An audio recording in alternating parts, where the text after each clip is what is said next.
new era. Are y'all ready? Mcjb. I got one question for y'all. Are you ready? Jello Beats, holla at me. This a new season. We going hard this year for a reason. Lombardi Trophy coming back to the 305. Going super crazy and we gonna be fine. Got a couple or can, you better full send. You know I'm talking about my Phins, cause we gonna win. Tua in his third year, you know it's Tua time. Whole team working hard from that summer grind. Everywhere you go, it's Phins up. We going to the Super Bowl, you know what's up. You better watch out, cause the Phins are here to stay. You know we getting dubs, we ain't here to play. Waddle and a cheetah, you already knowing that we are gonna beat ya. You know we going all the way to the Super Bowl, because that's the plan and you knowin' that's the goal. You know I'm wearing aqua orange on me every day. Let me tell you what I gotta really can say. MIAMIDOLPHINs, where do I begin? You begin with Tua Tagovailoa, representing for Samoa, turn and beat the barbacoa. He gon' strike like a cobra, you know Cheetah ain't gon' slow up, so we bout to run the score up. Yeah, we really bout to blow up. 17 bout to show up in the eye of the beholder. Got the defense second guessing, does a penguin have a shoulder? Everybody wanna kick it, but forgot they need a holder. If you try to sleep on us, we wake you up and smell the folders. Yeah, the Super Bowl is what we own, and if you ain't about that, please be gone. MIAMIDOLPHINs, that's where it's going. TD. This a new season. We going hard this year for a reason. Lombardi Trophy coming back to the 305. Going super crazy and we gonna be fine. Got a couple or can, you better full send. You know I'm talking about my Phins, cause we gonna win. Tua in his third year, you know it's Tua time. Whole team working hard from that summer grind. Whole team working hard from that summer grind. Mcjb and TDPT got together and made this track so breezy. Our haters shook, they got the heebie-jeebies. Tua's gonna be the new MVP. Must see TV, get the Lombardi back to the city of Miami. Put that on repeat. It's games like this, we woke up. You ready? Let's go, baby. 5 on 3. 1, 2, 3. The Bills have won each of the last 7 meetings with the Dolphins. The Dolphins feel extremely confident after that huge fourth-quarter comeback in Baltimore last week. The visiting team is cooking in the direct sunlight. So low, so low, so low.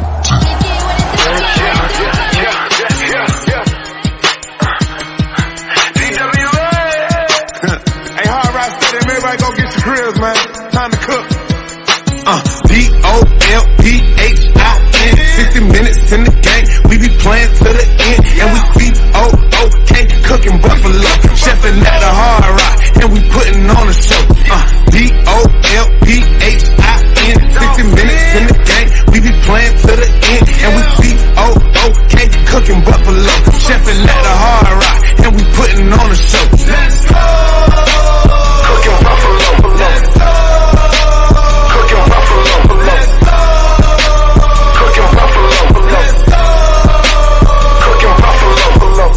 Fresh up off the wind, we was down but made it back. Purple smoke up in the air, that's that Raven pack. We was mad, disappointed in the first half. Came back and cleaned them up, that's the bird bath. Moving on now, team feeling strong now. Tua time to anthem, we're about to learn the song now. We got cheetah, defense beat up, slow them down, ain't got a chance. 17 through the scene, hit them with that waddle stand. Anyway, defense straight, got our shots piling. We gon' dig a big hole for him and Josh Allen. We'll celebrate this week, but Sunday we are not smiling. Get your grills and make them hot, flame them like that yellow light. DOLPHIN, 60 minutes in the game. We be playing to the end, and we COOK, cooking buffalo. Chefing at a Hard Rock, and we putting on a show. DOLPHIN, 60 minutes in the game. We be playing to the end, and we COOK, cooking buffalo. Chefing at a Hard Rock, and we putting on a show. Let's go! Cooking buffalo. Let's go! Cooking buffalo. Let's go! Cooking buffalo. Let's go! Cooking buffalo. Hey, man, McDaniels, he's gonna need a wheelbarrow, man, for his nuts to carry around, man.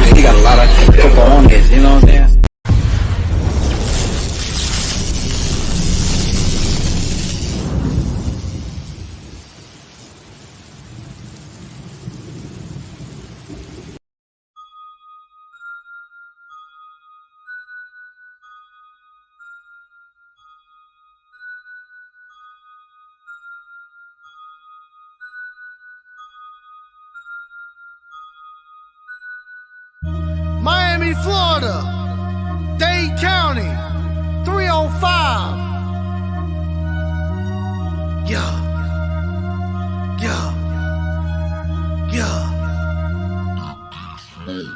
On the Gulf side of Florida, they said it wouldn't ring. But down in South Beach, yeah, we about to make a sting. 305 Miami, we about to have a blast. Got a guy from Bama and he's so stupid fast. On the Gulf side of Florida, they said it wouldn't ring. But down in South Beach, yeah, we about to make a sting. 305 Miami, we about to have a blast. Got a guy from Bama and he's so stupid fast. Jalen Waddle with the catch, Tua Tagovailoa go fed. Big Mike with the route, O-line looking style. Miles G with the run, South Beach having fun. Other team gonna lose, don't care who boos. 305 is the place to be. If you don't believe me, just wait and see. Don't care what people really gotta say. Ride till I die, Phins up every day. We winning the game, we going to a party. Spitting on the beat like Playboy Cardi. Gonna take a pic with Waddle. Gotta celebrate with the bottle. Dolphins about to win the dang ring. Ground and shine, bling bling. Don't give a what, look if you buck. Your team is so trash and they really just suck. His squad. Miami Dolphins, my squad. Aqua and orange on me every day. Shawty really about to be my bae. I'm always repping the 305. If you hate to leave, you can say goodbye. At the end of the day, Miami with the dub. After the game, I'll see you in the club. On the Gulf side of Florida, they said it wouldn't ring. But down in South Beach, yeah, we about to make a sting. 305 Miami, we about to have a blast. Got a guy from Bama and he's so stupid fast. On the Gulf side of Florida, they said it wouldn't ring. But down in South Beach, yeah, we about to make a sting. 305 Miami, we about to have a blast. Got a guy from Bama and he's so stupid fast. Hit squad representative. Big beats, we eat squads up for dinner. Legendary team, better watch how you approach it. If you can't swim, get tossed in the ocean. Get lost in the ocean. Bad attitude, we be causing commotion. They ain't kind of boy, one claim South Beach. When the South Florida sports so low, the mouthpiece. MIAMIDWA, that's the way I vibe. Throw fins up, that's the way we ride. All around the globe, DOLPHINS worldwide. When I click with JB, then you know we made heat. Lead teams in the dark like it's new EP. Phins out of this world, we the new EP.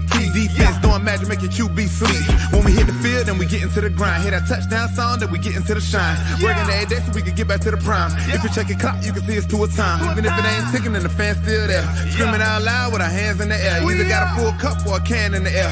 Win the Super Bowl, that's the plan this year.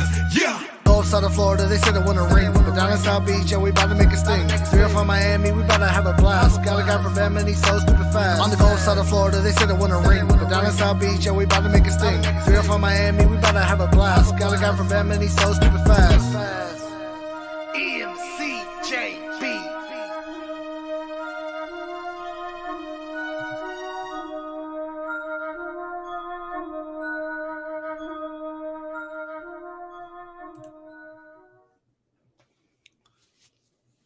Good evening, everybody. Welcome to the Phinsaholics show. I am your host, Batman2423. I'm hoping you guys are liking the intro videos. I am the intro video king. I make intro videos. That's what I do.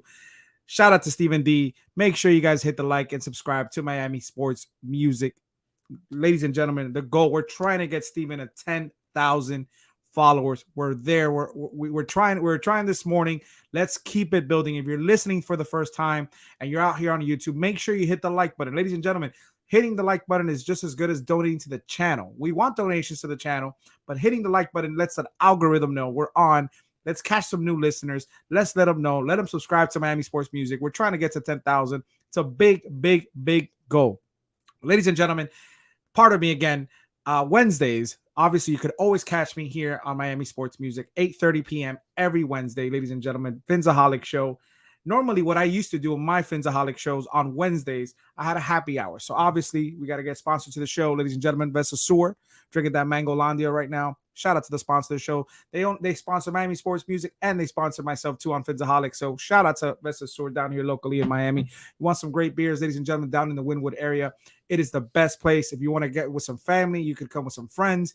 And it's a great date night place too. They got great food, good music, and good beers, obviously, ladies and gentlemen. So nonetheless, thank you for tuning in today. We're going to be talking a little bit. I'm going to be opening up the panel. As far as, you know, some of the stuff that transpired in the last 24 hours with me. For those of you that didn't tune in this morning on Clock Blockers, or you weren't listening to Phinsaholics show, I got an interesting phone call yesterday from a source of mine that's a new source to me. And this person, basically, they broke the Bradley Chubb deal to Miami about 45 minutes before it happened. And I got informed that Miami and Byron Jones are coming to somewhat of an agreement. They're trying to get him ready for right after the bye week. So for the Houston Texans game, they're trying to prepare Byron Jones to return for that. So that is very interesting because a lot of this fan base has probably moved on, or they're in the belief that Byron Jones is not going to come back or return. And being included in that list of people that were non-believers and thinking he wasn't going to come back. But this is great news. I understand a lot of the fan base obviously loves the play of Kader Kohou that he's playing. He's balling out. He's playing amazing. And, obviously he's doing numbers that, they're unheard of, right? But that being said, I'm always with the belief that Xavier Howard, every time Byron Jones is able to be healthy on the field, Xavier Howard he can actually hold up a little bit as far as his body, a little bit more. That is a good thing. So I'm trying to get Xavier to get back to that health. Call it whatever you think. It's just a mindset. I've gone back and looked at how many times Xavier has been really banged up to the point where he can't play games. And when Byron's healthy, X is on the field. So X has been battling these groin injuries for a long time. It's not just this season, but it's definitely very stressful because we're seeing an Xavier Howard that we're not used to seeing in a fan base as far as the Miami Dolphins. Him being a perennial cornerback, top 5 in the league, in my opinion, top 3 at chances, you can say. But this year, he's taken a step back. I understand that, he's battling these injuries, but, bringing back a Byron Jones and having the luxury of sliding a Kader Kohou at slot or replacing a Crossan, this is a great thing for the Miami Dolphins. And I think this defense is going to take another step forward. I know the topic of conversation as far as the fan base is that this defense needs to step up. This defense needs to step up. And I go back and I say this, I can't be hypocritical. The defense has stepped up for this Miami Dolphins team for at least the good portion of 2.5, maybe 2 years. We'll call it 2 years. And it's fair to say that we've always wanted the offense to step up and ball out and score points, and especially this season more than ever because we actually invested into positions in the offense for the first time in a long time. We decided to invest in the offense instead of spending hundreds of $1 million on the defense. We spent some of that and allocated that money to the offense. So bringing guys like Tyreek, Teron Armstead, Connor Williams, Cedric Wilson, the running back group now with Jeff Wilson, Raheem Mostert.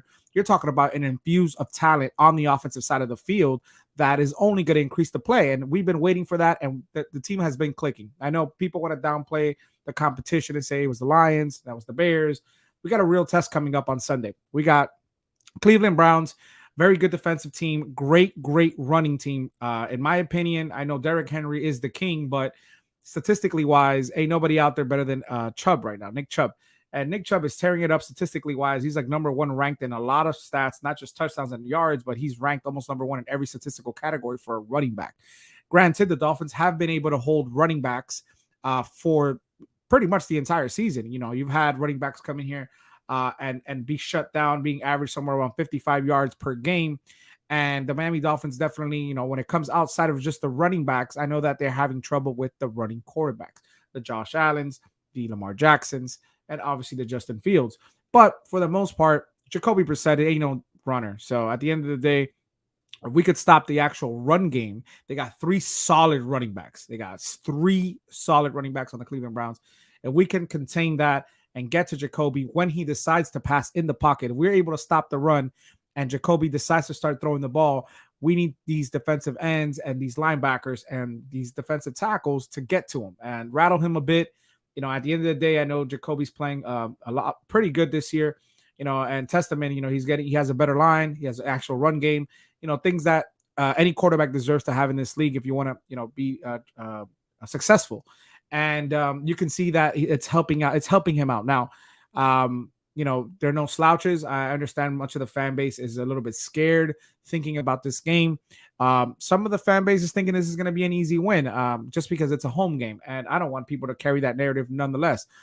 Batman's always in the building at every Miami Dolphins home game. But I'll tell you this, it ain't going to be easy. It ain't going to be easy. Don't underestimate your opponent. And that's something that, Tootie Jonovich, he basically mentioned a long time ago. Tom Jonovic, he mentioned that you never underestimate, your opponents. You can't do that.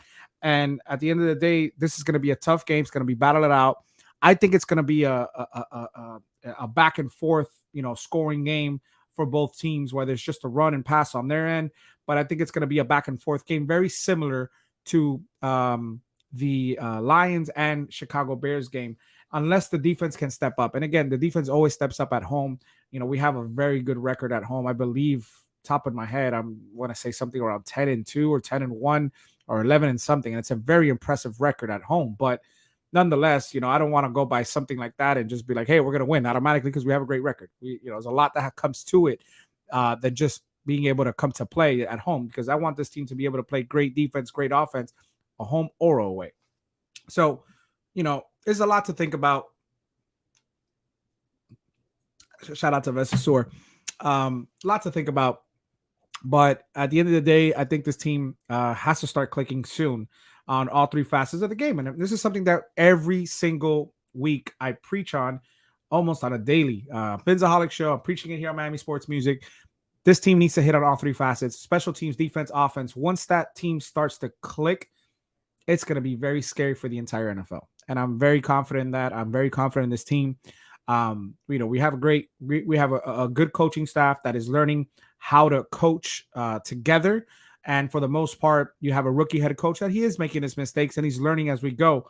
It's just, the interesting part is we can't give him too much leeway because we have a Super Bowl contending squad on this team.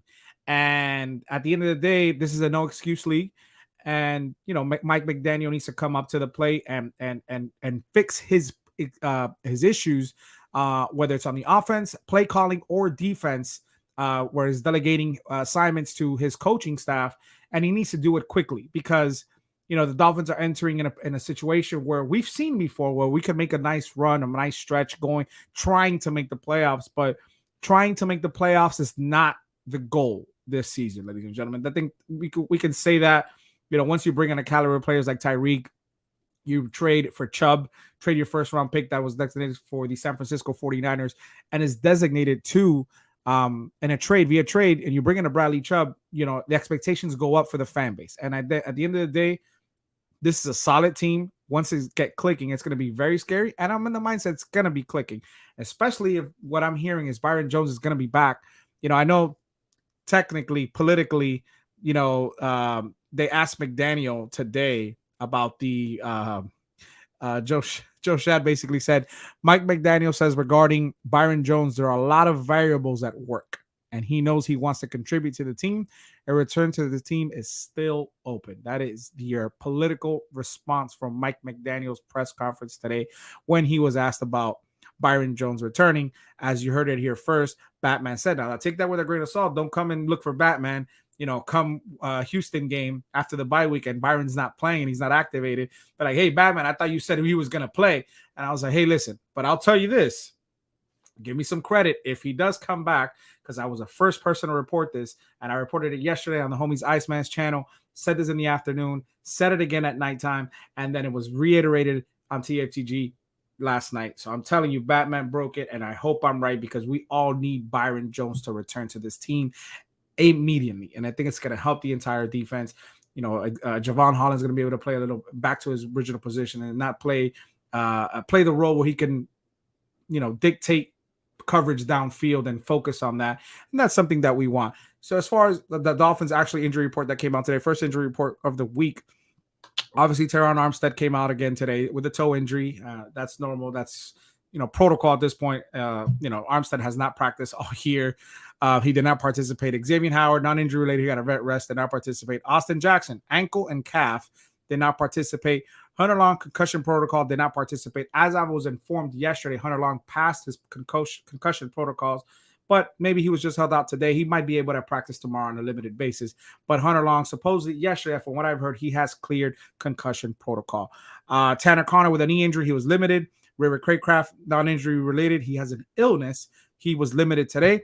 Raekwon Davis with a knee injury was limited today. Durham Smythe with a hamstring, he was limited. And full participants today, Jalen Waddle with a shoulder injury was full participant. Christian Wilkins with a hand was a full participant. And that's actually great news for the Miami Dolphins, because it's not as heavy as an injury report as we've been seeing for the last 3-4 weeks. So that is a great sign for the Miami Dolphin fans, a great fan for this team going forward. Now, as far as the Cleveland Browns, they got some did not participate today. They got vet rests.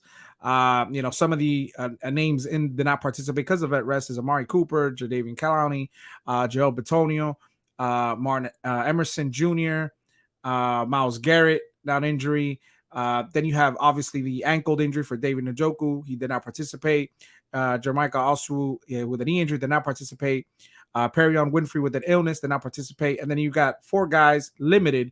You got Jack Conklin, the right tackle. He was limited today with his foot. Greg Newsome, the cornerback, the oblique, he was limited.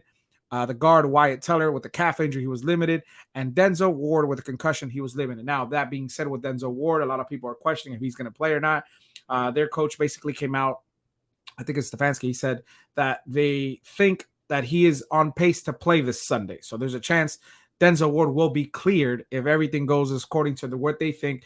Denzel Ward will be activated, and that would be huge for them because they need that cornerback health, and especially if Greg Newsome is out, that is big news for them. Greg Newsome was limited as well, so we'll see what transpires towards the Sunday. I like to go by the final injury report, which, by the way, should be tomorrow. This is the one I get. I know we get one on Friday or Saturday, but obviously Sunday on game day we get one. But I go always by the Thursday injury report that comes out and releases. That's what I go by. At the end of the day, we could take that with a grain of salt. Interesting stat that came up to my lap that Miami Dolphins came out and posted. The Miami Dolphins are the only team in the NFL to have blocked a punt in each of the past 3 seasons. I mean, I know it's nothing crazy to die for, but that is very awesome. Very good to hear. I'm going to be dropping the link. You guys are going to jump on. We're going to talk. Obviously, we're going to kick it here with Batman till 10 o'clock. And yeah, jump in the fun. Let's jump in this conversation. It's happy hour. Bring some drinks if you can. Again, there is no swear jar in effect. I do want to remind everybody that we have the game on Sunday. If you're able to make it down to the Hard Rock Stadium, we got a big celebration for Chef Jew. He is getting married at East 12 at 10:30, I believe. I'm going to double check on that, but I think it's 10:30. Let me check. I don't want to give you guys false information. Last time I checked, it was 10:30. Let me see. I believe it was 10:30. Obviously, if you can get there before, it'd be a lot better. But all right. I'll double check on you guys. I think it's 10:30. And if Chef Drew, you're listening, make sure you just correct me if it's not 10:30. And again, you come to the tailgate. You come to the east side of the stadium. You got East 12. You got East 32. East 32. You got Camera 954 hosting down the Tail Greeter event. Tail Greeter sponsor the show for Miami Sports Music. They got great food. You pay a solid fee. You get all you can drink, all you can eat. If you're coming down to Miami and you want to get the best available party out there for the Miami Dolphins, it's Tail Greeter. And that's not only then, you're not going to find that anywhere else besides East 32, ladies and gentlemen. So make sure you guys, come and catch it. It's going to be a great vibe. Good pregame. We got the Steven hosting the show. Then we're going to move on to the celebration with Chef Jew getting married at East 12. Come back to the tailgate, basically get the party started. And then we're going to go to the game and enjoy it, ladies and gentlemen. Now, if you're listening, we got 32 in the room. Make sure you guys hit the like button. If you're listening on the Facebook side, if you're listening on the Twitter side, make sure you come to the YouTube side, hit the like button. And if you're listening for the first time and you haven't seen me before or have never been to Miami Sports Music, make sure you guys hit the like button and subscribe to the channel. That being said, obviously, you could always catch me at Phinsaholics Show, ladies and gentlemen. If you want to follow me on any kind of social media, you can follow me at Batman2423 on Instagram or Phinsaholics Show on Instagram. Or you could catch me on Twitter, Batman2423 MIA. Again, I am locally in Miami. I know it's very hard to see that nowadays as far as a YouTuber for the Miami Dolphins, but I am actually boots on the ground. I am in Miami. Drop the link in the comment section. Jump in on the fun. Let's talk some Phins. It is Happy Hour Wednesday.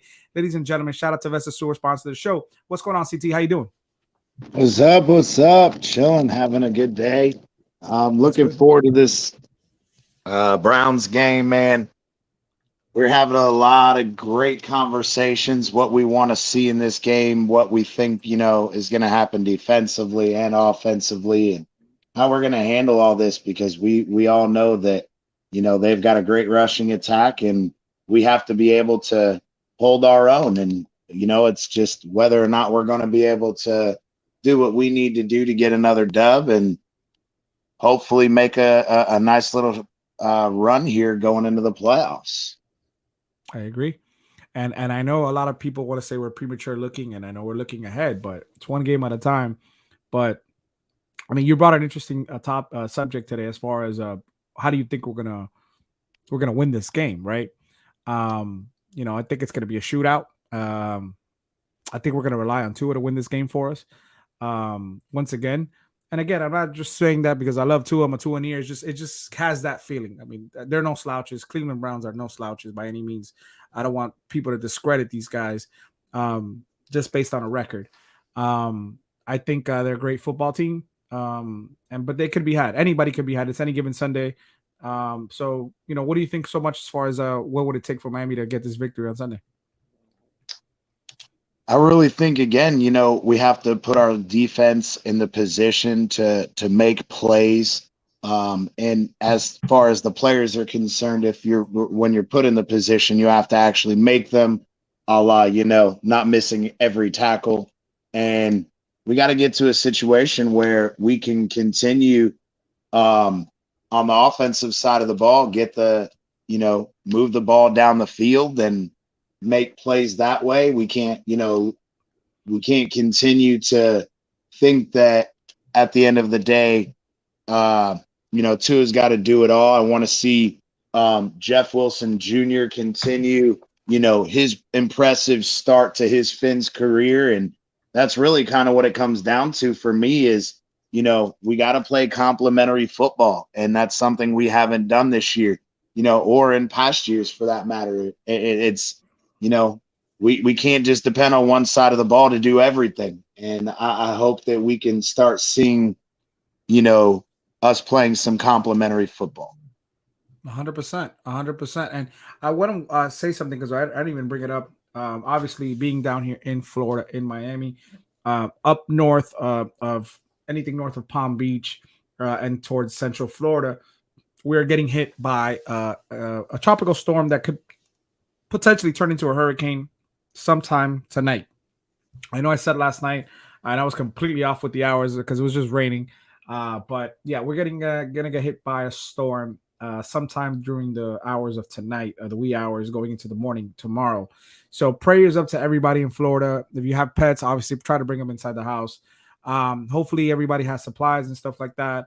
We reached out on the Phinsaholics show. If is anybody out there that needs anything. I know CT has mentioned that he's willing to help, a helping hand. DTA as well. I am too.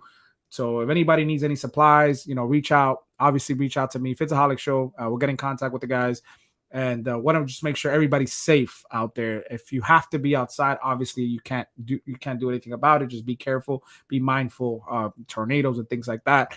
Falling trees, falling cable lines, and things like that. You don't want to be electrocuted out there. It's very easily for that to happen to anybody. But just everybody be mindful of that. And we're going to get back to football. But again, hopefully everybody stays safe out there for the rest of the evening and going into the morning tomorrow. Unless you have to be on the streets, you got to go to work, got to take the kids somewhere, just emergencies, things happen. Just be very mindful of your surroundings. But yeah, CT, so you were talking about, we got to play a clean game on both sides of the field. And I think Miami, for the most part, has an opportunity to do so. I know, McDaniel acknowledges that, there's things that need to be cleaned up. I know it sounds cliche every week. That's what he's saying, but definitely something needs to give, something needs to happen. And I know for the most part, a big portion of this fan base is saying they want to call for Boyer as far as getting him fired. And I'm with the mindset that, obviously, he is dealing with injuries and stuff like that. And it's not an excuse just on that, but he is dealing with some injuries. So I have to give him a benefit of the doubt. If this offense didn't have, say a Tyreek or a Waddle and a Tua, you can't expect much. I understand that you have athletes and you still have players on that side of the field. But, when you're predicated to having these two top tier corners on your defense, and that's how your defense is set, and that's really that's your bread and butter, and you don't have that. And again, I'm not trying to discredit Kader Kohu because he's gonna be a good player and he's playing good statistically wise, but he ain't no Byron Jones. So I think this team drastically needs him back, and that would fix a lot of issues. Like I said, one of our favorite players, Javon Holland, he's gonna be able to get back into a role that he's used to, and that's something that I definitely look forward to. As far as like a return of a Byron. But I did say this yesterday. I'm saying it again today.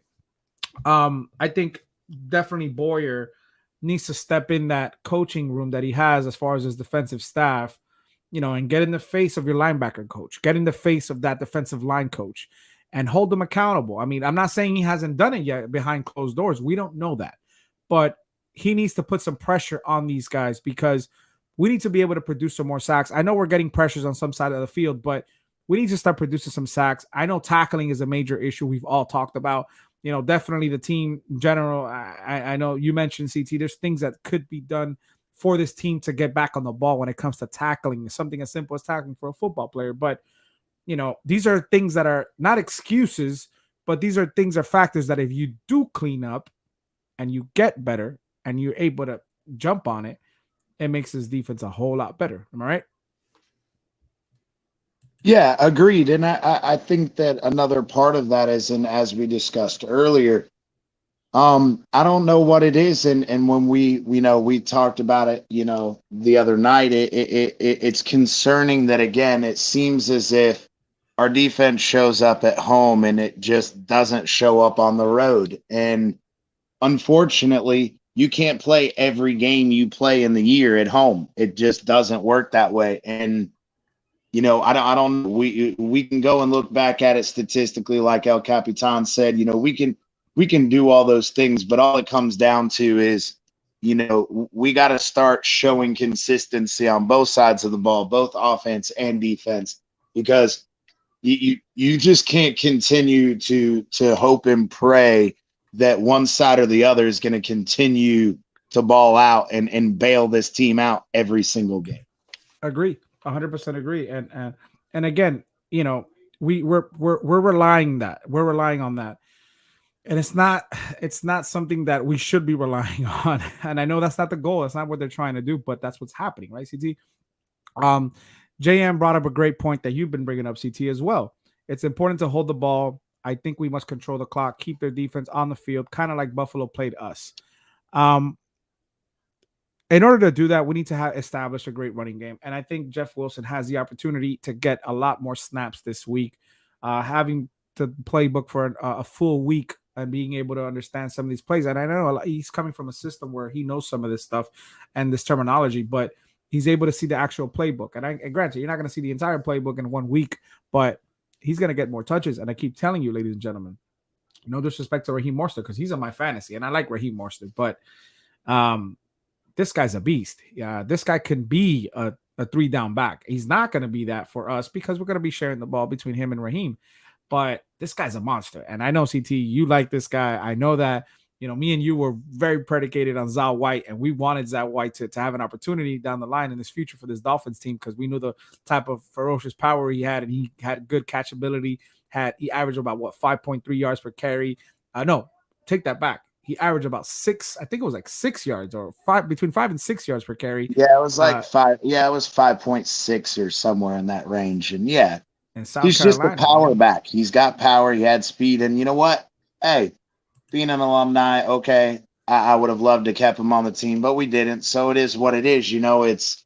But I'm glad to see that we finally brought in that type of back because unfortunately, we've been needing a power back for years, and we keep saying, oh, yeah, we're going to take care of this offseason, and we never do. I agree. It's always something. Again, ladies and gentlemen, I dropped the link in the comment section. Jump in the conversation. Let's talk. Yeah, we've been wanting that. We've been missing that since Jay Ajayi.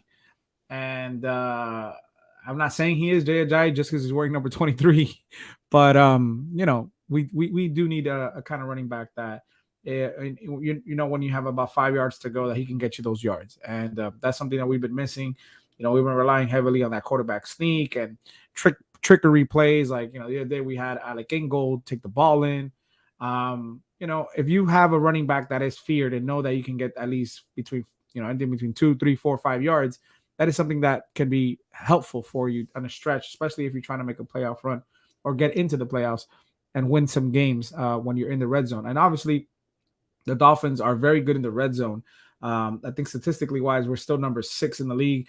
I know you could make an assessment that, they don't get as many attempts as you would want them to. But, being 6th in the league, meaning you get in the red zone, you're going to score. That is a very good thing to do to have as far as a Miami Dolphins team. But yeah, I'm looking forward to this game. I'm not, like I said, I'm not trying to downplay the competition. They are a great football team, regardless of their record. Let me ask you this. I think the biggest thing I'm going to look at, besides us establishing a run game and stopping their run, is their defensive line versus our offensive line. How do you feel about that going into this game on Sunday? To be honest, I've already expressed, I'm really happy to see that Robert Jones has been playing as well as he has. And I truly think that, again, that's really what all this comes down to is we know what Armstead's going to give us, we know, that Robert Hunt is doing well. Connor Williams, you're starting to get back to those high snaps, my man, and you need to get that under control. But overall, the biggest missing piece was that left guard situation, and Jones seems to have come in and played in the last game and a half really well. But we also got to take into account that, again, they have some guys on defense that are coming after Tua. And we've talked about, specifically who they are and how we're going to deal with that. I'm sorry, but Brandon Shell, as great as he's played, he's a huge surprise for us. But we also know that we're going to have some heat on Tua. And we just got to know whether he can hold up or not. That's kind of really all we can do at this point, Yeah, it's anytime you have Myles Garrett on the other side of the field, can worry anybody. Obviously he's a great defensive end, one of the best in the league. You could argue top 5, top 3 maybe. He is a beast. And depending on, I don't know if they line up predominantly on the left side or the right side. But if he has to go against a Shell, it's going to be an interesting matchup. It's going to be a very interesting matchup. And I know that he does switch sides, but like I said, we know what Tehran is going to give us. So I'm not overly concerned about him against Tehran, but yeah, against Shell, absolutely. That's going to be a hard matchup for him. That's a hard matchup for even Tehran and some of these veterans, but we'll see. We'll see what he's made of, because it's going to be a tough challenge for sure. I agree. Shout out to Trucker Sean. He mentioned it earlier, and I know a little bit after that, we got it from Dean OG from SoCal. I just saw it now too on Bleacher Report. Tua Tagovailoa does earn, for the second week in a row, FedEx Player of the Week. That's 2 in a row. So shout out to Uno. The kid is special, man. I know that part of this fan base is just they want to see a little bit more. They want to see him to be healthy. They want him to continue this. And that's granted. I can take that. I don't see it as hating. I don't see it by any means. I don't see it like, any disrespect. You're entitled to that, because I myself do want to see Tua healthy for a full season, because obviously the sky's the limit. Every time I see this kid on the field and he shows out and gives us a performance that we're like, wow, that's great. That's awesome. We want to be able to say, hey, we want more. And I know myself, and this is not hating, right? Let me welcome Lewis. What's going on, Lewis? How you doing? What's going on, fellas? How's it going? I'm going to get to you right now, Lewis. Let me just finish the statement. So, no, go ahead. Do your thing, Batman. At the end of the day, I see Tua give us his brilliant performance and looking good. We get the victory. I'm happy. I'm happy with the victory. I'm never one to hear him be mad and like, oh, no. Listen, I'm happy with the victory. But I know Tua's capable of a lot better play than that. I know he is. That's the thing. That's how I feel about the kid. And I know he is capable of giving us 4 or 5 touchdown games at a flick of a wrist like this. He can give it to us. And when I say I want more, is because I know he can give you that. So I go back with the mentality. If you got a Peyton Manning out there, you got this guy slinging the ball, he's going to give you 2 to 3 touchdowns a game. you know this man's capable of giving you 4 or 5 touchdown games as well. So I'm not comparing Tua to Peyton Manning. You know, I'm not doing that, but I'm just saying I know Tua is very highly capable of giving me more touchdowns than what he's giving us. Now, I give a lot of credit to Color because I think it's hilarious, but it's funny. Sometimes that's 2 weeks in a row. It just feels like, and maybe in the Pittsburgh game, you could say it, 3 weeks in a row. It feels like McDaniel turns his playbook sideways and he's calling some stuff that I'm like, okay, what's going on here? Now, again, in the Lions, I believe it was the Lions game, right? In the Lions game, we were throwing the ball downfield. We weren't conservative.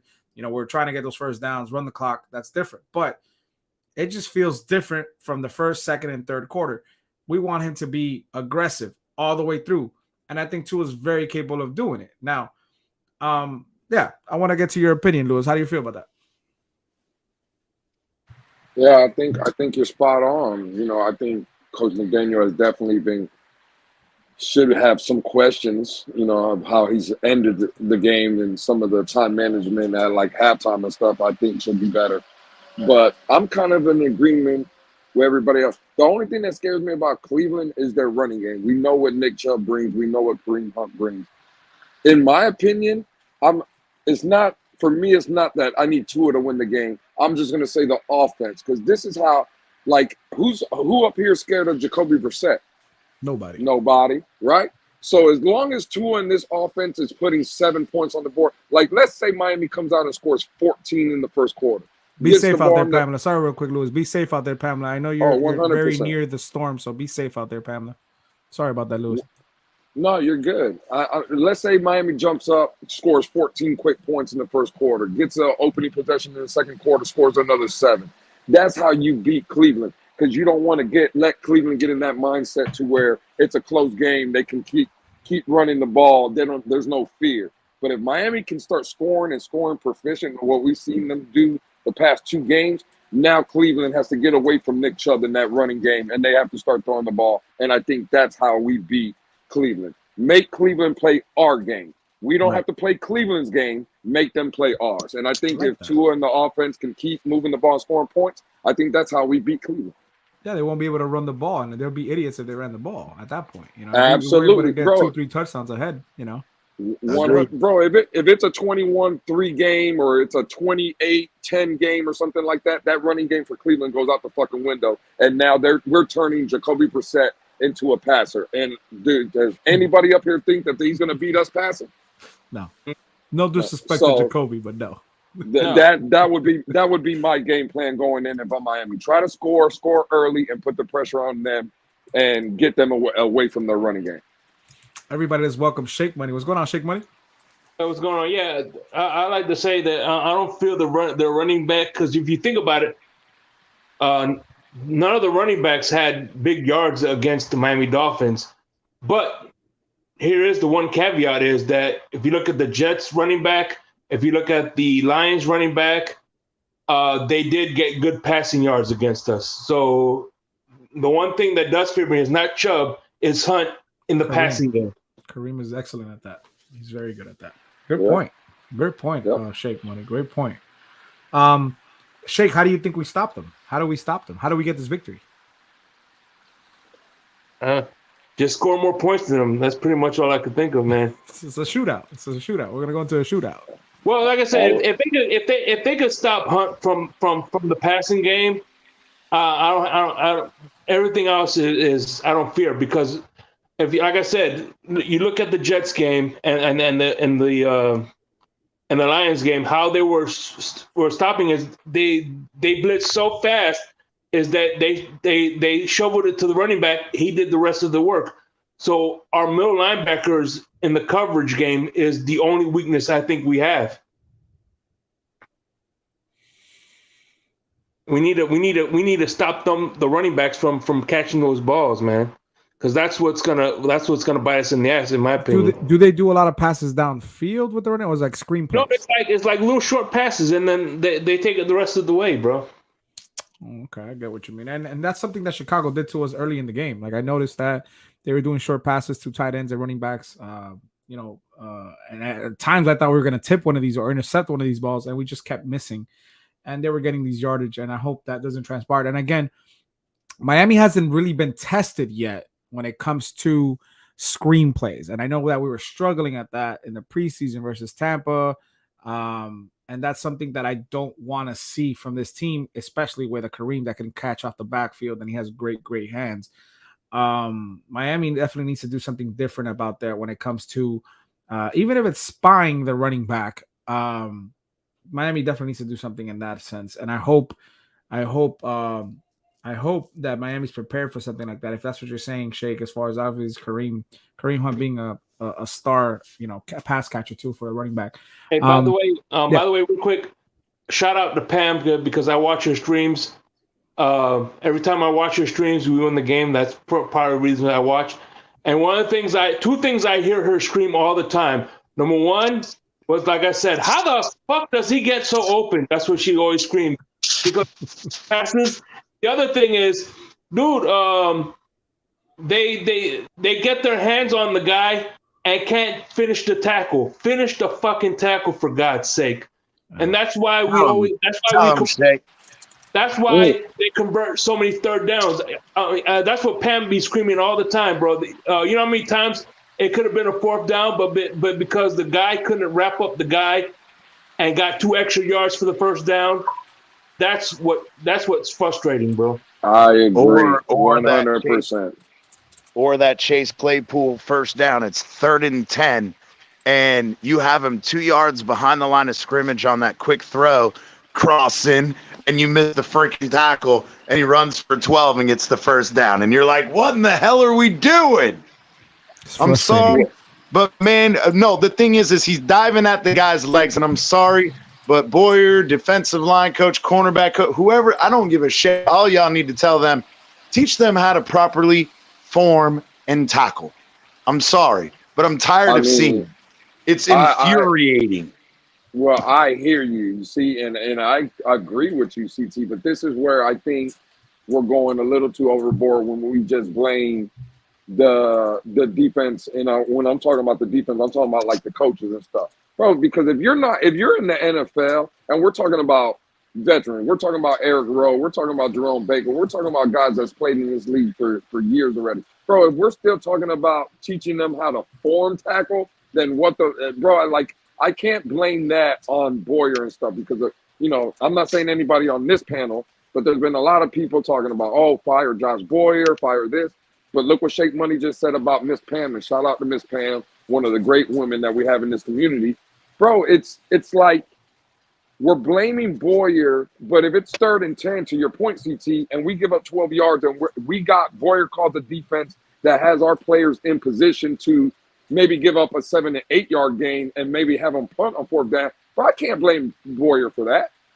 Exactly. Like, it doesn't turn at that point. It's not the scheme that we're running, or it's not the play call that Boyer had on that specific play. At the end of the day, players have to execute as well. I would just say that. So, we definitely have to be better. To piggyback off of that real quick is you got to remember they're in position to make those tackles. Boyer is putting them in the right spots 100%. to make the plays, but they're not making the plays. So that's not Boyer. That's on the player. That's some of the time, though, because that's why I said it the way I did earlier is, number one, if he's putting you in the position, then you need to make the tackle. But there are also times where they're absolute head scratchers where, again, part of that has to do with, other than, especially this past game, other than putting the DN to contain, what else did you do? Because, again, if Justin Fields came out and beat me with his arm, then absolutely, I'm willing to accept that. You said, you know what? Hey, I know you're a running quarterback. I'm not going to let you run on me. I'm going to make you beat me with the pass. I don't feel like we did that a lot the last game at all. I just think that we put a lot of trust in our spies or the DN to keep containment, and it didn't work. It did not work, and I really didn't see any adjustment after we realized it wasn't working. We didn't adjust, which was infuriating to me as well. I agree. Everybody, let's welcome Big Philly 305 from Miami Fan Talk Show. How you going? How you doing, Big Philly? What's going on, gentlemen? Talk to us, man. Talk to us. Man, I'm sitting over here, I wasn't going to put my own, and I was like, I was listening. I was like, yo, you guys got to realize the coach puts his players in the position to succeed. You see what I'm saying? What is Miami known for? Miami's known for man-to-man blitz coverage. Mm-hmm. That's what they're known for. But yet, our corners are not zone covered corners. None of them are. They're all man-to-man. And yet we're going zone coverage due to lack of depth because of injury. You see what I'm saying? So you're not really playing to the strength of the core of that defense. So you got to expect, these types of gains and plays and the giving up on third down and all this other stuff. It's not just players are not executing. They're not being played the way they should play. Well, if you think about this, I agree with what you're saying overall, but in this specific, especially this last game, I'm sorry, but playing zone is the thing you should be doing against a mobile quarterback because you're allowing individuals to not turn their back to the quarterback. The thing is whether or not we want to argue about whether they can play a full season. Yes, I can understand that argument, but these are NFL players. They should be able to, if Boyer is giving them a zone-related scheme to help with managing a mobile quarterback, our players did miserable at it. I'm just saying. But they did the same thing against Baltimore. But Baltimore is a different situation, I believe, because Baltimore, they ran up the middle on us. They did not run outside over and over and over. So maybe that's partly on Boyer, because if Boyer was able to say, you know what, all right, I'm going to make sure you're not going to beat me on the outside. I'll let you run up the middle if you're going to, and so be it. Well, he didn't do it this game either. He didn't do that this game. He essentially allowed Justin Fields to run free without making any adjustments to it. Real quick, everybody. Just real quick, everybody, make sure you guys hit the like button, hit the super chat, donate to the channel, sign up to become a Miami Sports Music YouTube member, and thanks for supporting the show. Anything helps. Support the channel. Hit the like button.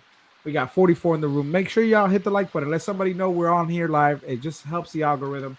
It's happy hour. It's Wednesday. I know it's a little late for happy hour, but listen, I'm used to this happy hour Wednesdays. I'm going to go bring myself another drink. I'll be right back. But before we do that, I know he dropped right off. I'm going to give you the floor, Lewis. Let's welcome DTA King. How's it going? What's going on, DTA? By the way, I love the show you did with Ali on Tuesday. I'll listen to some of it. Great show. I'll be right back. Give me 35 seconds. I'm counting. So while he's gone, what's up? You were going to say something real quick, Lewis, though, before he went on. What were you going to say? Oh, no, I was, I tend to agree with you. I would have wanted to see Josh Boyer, but I've already said this already, but for the people that maybe haven't heard it, I think what failed us, because I don't remember Justin Fields maybe a handful of times, maybe, but it kind of did remind me similar to what Lamar Jackson was doing, simply because, I know Justin Fields kind of got on the outside on us a couple times, but it was more inside run because our DNs, again, they were going too far upfield.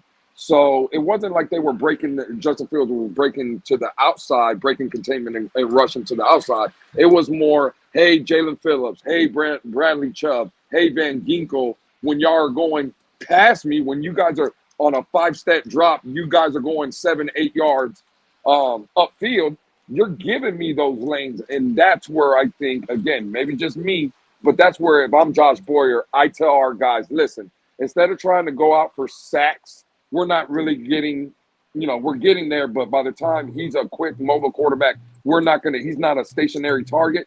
I would have just tried to tell Bradley Chubb and Jalen Phillips, hey, don't go so far upfield, contain him into the pocket. And then maybe if you wanted to do that and then send like a middle blitz with Baker or a Tinder or something like that. That's how you stop a Lamar. Bro, remember the game plan last year when we stopped Lamar Jackson? That was the game plan. We blitzed Lamar Jackson constantly up the middle of the field, and our DNs, they actually contained. They weren't going so far upfield, giving Lamar Jackson those lanes. And against mobile quarterbacks like the Justin Fields, you never want to rush those guys from like the corners or get your DNs going upfield. You see what I'm saying? I think Josh Boyer should have did a way better job of getting our guys to contain and force Justin Fields to stay in the pocket. See, and that's where I agree. And one thing I brought up yesterday is where I was saying if we knew that the linebacker spy wasn't working, That's where I'd bring in an extra corner, say bring in a nickel corner, and have him stay on that outside to make sure that even if somebody like a Phillips or a Chubb or somebody doesn't hold contain, you still have someone there to make the play. And that's where I was trying to say, maybe that's a possible adjustment. You brought up another possible adjustment too. The thing is that I didn't see Boyer try any of those things, and he just let it continue to happen. Was very infuriating. I agree. Everybody, I think King DTA is back. Can you hear us now?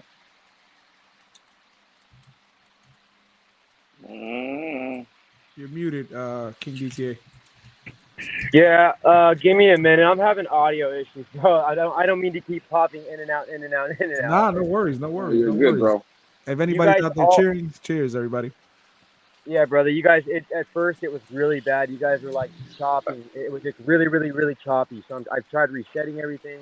I'm gonna try to pop back in one more time. I won't annoy you guys. My apologies. No, you're good, man. You're good, bro. You're good. You're good. All right, brother. I'll see you guys in a second. We got likes on the Twitter side. We got likes on the Facebook side. Make sure you guys hit up the YouTube side and hit the like button, ladies and gentlemen. Hit the like button. Hey, Batman said, Cheers. Batman, ACT, Batman said it was happy hour or too late to be happy hour. Hey, this pendejo gets to drink though. He don't work tomorrow. No, I gotta work. I gotta work tomorrow. Actually, so today was my Friday. I mentioned that yesterday. The boss called me around 4 and said, "Hey, do you want to work tomorrow?" And I'm like, "That is a dumb question because I like to make money, so I am there tomorrow." I thought about the weather. I thought about the weather, and I was like, "The weather's gonna be bad," but you know what? I'll work. I'll be there tomorrow. So hey, I'll be there. Well, there you go. There you go. So it's my Thursday right now. It's my Thursday. It's gonna be a good weekend though.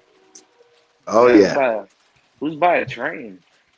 No, it's rain. That sounds like rain. Somebody's probably outside. It sounds like rain. No, it's not me. It's actually me. I'm at my grill. I'm making steaks right now. So you're hearing the sizzling.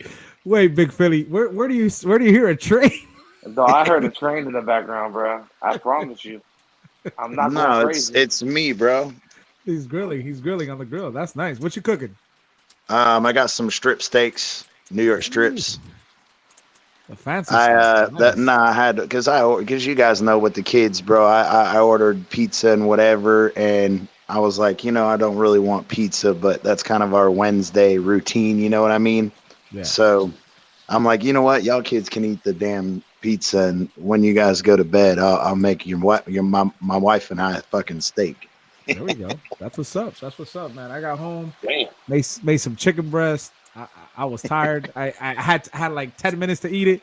Jump in the shower, sit down, do the show. I'm telling you, hey, I told you guys when I come down, Lewis, man, whenever I get down there, bro, I'm bringing tomahawks for all of y'all, and we're gonna do it up right. Dead serious. Man. Listen, tomahawks are an exquisite food to eat. I've had the privilege only one time in my life to actually be able to go buy one and grill it. It was for a Dolphins game last year against the Patriots, I think. The game that we played away. We grilled some tomahawks. We got a great deal. I think they came out to like $30 each.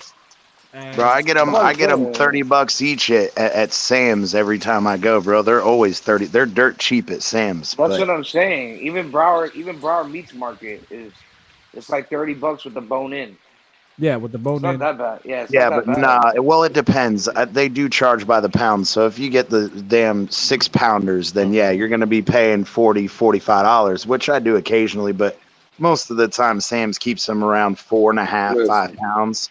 So y'all, you come down to Florida, CT. We're fucking roasting a pig, man. We ain't doing no tomahawk. We're roasting a pig. Yeah, my God, a pig. I am down for the pig. Yeah. Let's welcome everybody. We're gonna get into that, Garrett. Let's welcome. It's Fool's Gold. What's going on, Crypto? How's it going? What's up, Batman? What's going on, man? Crypto, waiting for my hat, man. I'm waiting for my hat in the mail. All right, if I send it back, that means you're not gonna. We're not going to be winning without the hat. I'll take the losses, good luck man. charm. I need my hat back, man. It's my favorite hat. Wow, Batman. Damn, did you just say you'll take the losses, Batman? I'll take the losses. Wow. Obviously, Batman. Wow, he would us tank the season for a hat. I went online. Wow. I Tank went for online, Batman's hat. and they don't have that hat anymore in the black colorway. I was like, I need my hat back. They don't have it. I Man, can't buy Batman, another one. all right, Batman, I got you. We're gonna it get to you the Steven. hat. Give it to Every Steven. loss is blamed on you from now on.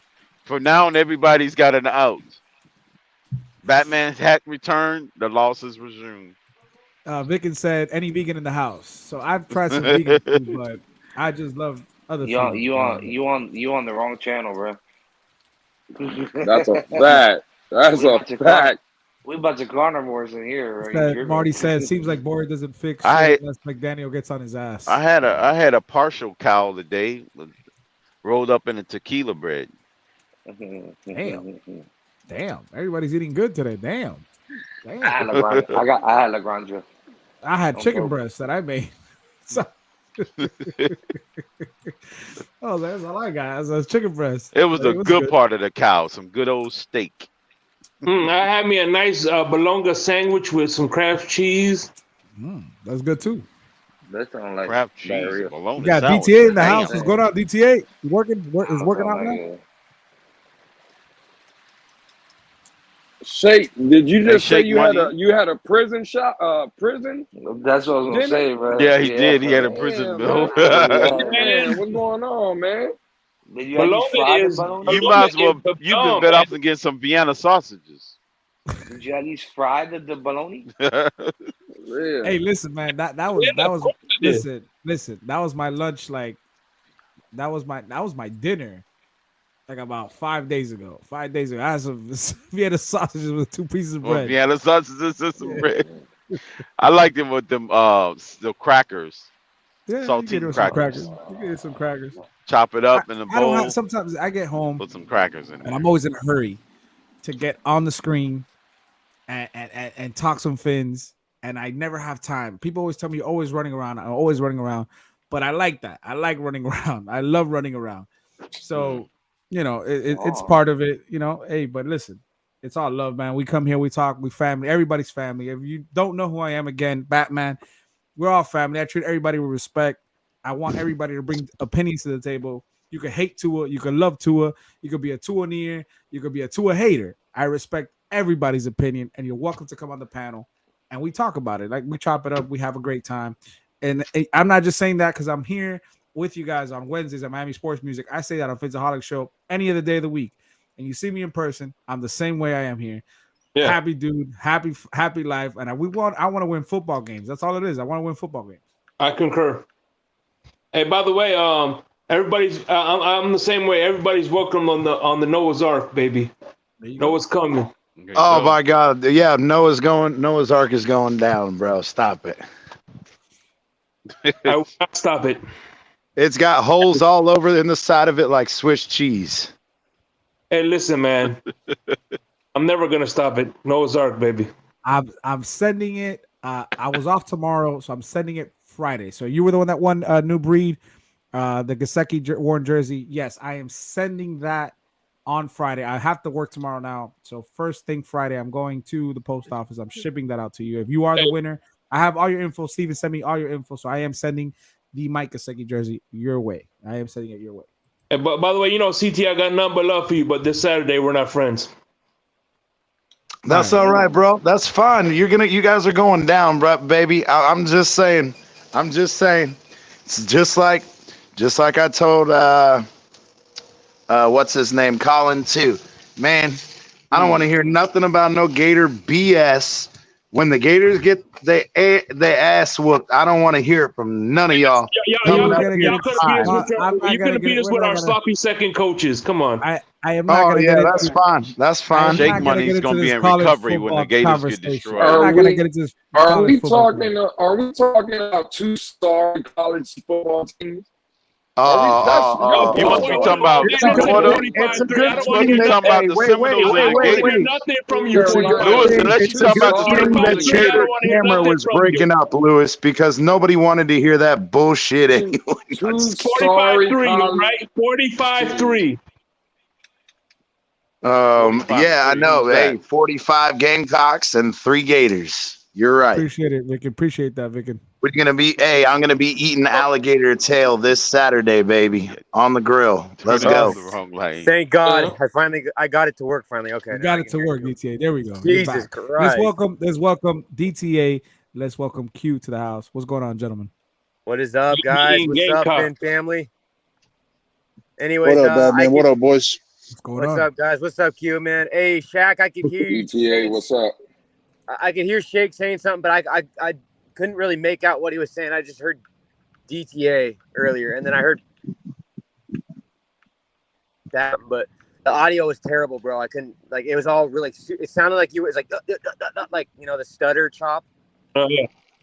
Yeah. No, I was just saying. I heard the replay of you and Ali. It was pretty good. Yeah, it was good stuff. Oh, hey, it was good stuff. Thank you. I appreciate that. Shout out to DTA, man. Been doing great things, man. He held it down for Iceman yesterday. Jumped on TFTG last night. Great things, man. And for what I'm hearing, some great things are brewing. So that's good stuff, man. Good stuff. Good stuff. Yes, sir.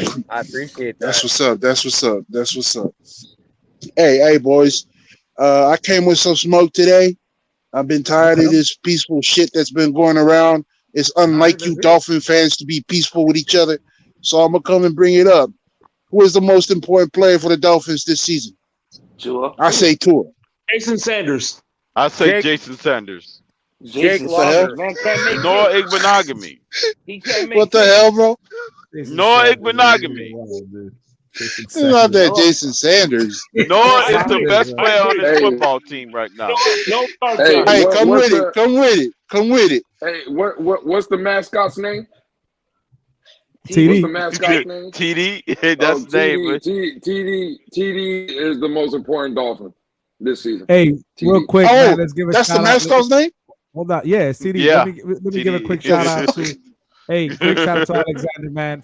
Appreciate the donation. Just want to show my support. I know it's not much. Hey, it's a lot. So we appreciate that, Alexander. Much love to you, man. I know you're probably working. Jump on, man. Hit the conversation with us because Q said he's coming with it right now. So I guess we're all bracing ourselves. And I know crypto's going to be coming very soon. With listen, it's going to be a great time. We got some slots open. Jump on, man. All right, Q. Bring the smoke. Let's hear it. All right. So I want to bring this because, it's cool lately. I've been seeing, y'all Dolphins fans, a lot of platforms, a lot of YouTubes, it's cool being buddy with it. But I want to bring this because a lot of other, mainstream media, a lot of other Dolphin fan or Dolphin YouTubers have brought this up, and I didn't like it because they were just agreeing with each other. So I wanted to bring on a platform where people keep it objective, right? So I want to come and I want to put my boy Tua up as the most important player for the Miami Dolphins this season. And I'm not just going to come up and say this without context, without explanation. I'm going to come up, and tell you, the numbers, the numbers are numbers, right? And as Larry used to say, stats are for losers. And I'm not a loser, right? But I can argue that there's one thing that I can argue about too is that when he's in the game, this team is winning, despite the impact Tyreek Hill brings to the team. Regardless, with Tua out in the lineup, if he's out the lineup, this team ain't winning, even if Tyreek Hill is putting up the numbers. Right, so I'm saying Tua is the most valuable player right now for the Miami Dolphins. So I want someone up here who doesn't agree with me to come with it. Okay. I mean, My question to you, Q, did Tua's absence cause Tyreek cause Jalen Waddle to fumble the ball twice against the Vikings that cost us that game? No, I would say no. Okay then. Because we could have won that game without Tua if it wasn't for those two critical fumbles early in the first half and late in the second half. But the fact remains, Crypto, despite what you want to say, no, that you just debunks your whole premise. No, whether or not we could have won those games. But the fact remains, and Tyreek Hill being effective, it would have ended up in a win. It would, right? Crypto, you're right. You may be right about that in the Minnesota game. Yeah, that Minnesota game could have very well ended up in a win. Without them two critical fumbles at the key moments of the game. Shoulda, woulda, shoulda, I been agree. Let me finish real quick. Let me finish real quick. No, those are the facts. It ain't no coulda, woulda, shoulda. We had momentum in that game. What up, Alex? What up, my man? That doesn't change that. Yeah, we could have, but we didn't. Yeah. So But let me. That's because of the fumble, and that was the reality. But why are we Guys, going back to Minnesota? Let me finish with Minnesota real quick. Crypto. We probably could have won that game if Waddle didn't fumble. And I'm totally. No, I'm gonna say we would have won that game. But you got to think about when Waddle fumbled that ball. There was like what, a minute, two something left, right? Or 3 minutes left, right? It was something like that. No, it was a whole lot of time left. So. But you never know what could have happened when Minnesota got the ball. It was a 6-point game at the time. Yeah, and they went down and scored. It made it a 2-score game. And then Waddle, and then we scored a touchdown and brought it within 8. It would have been 7. He went for a 2-point conversion, thinking he was going to get another touchdown and win.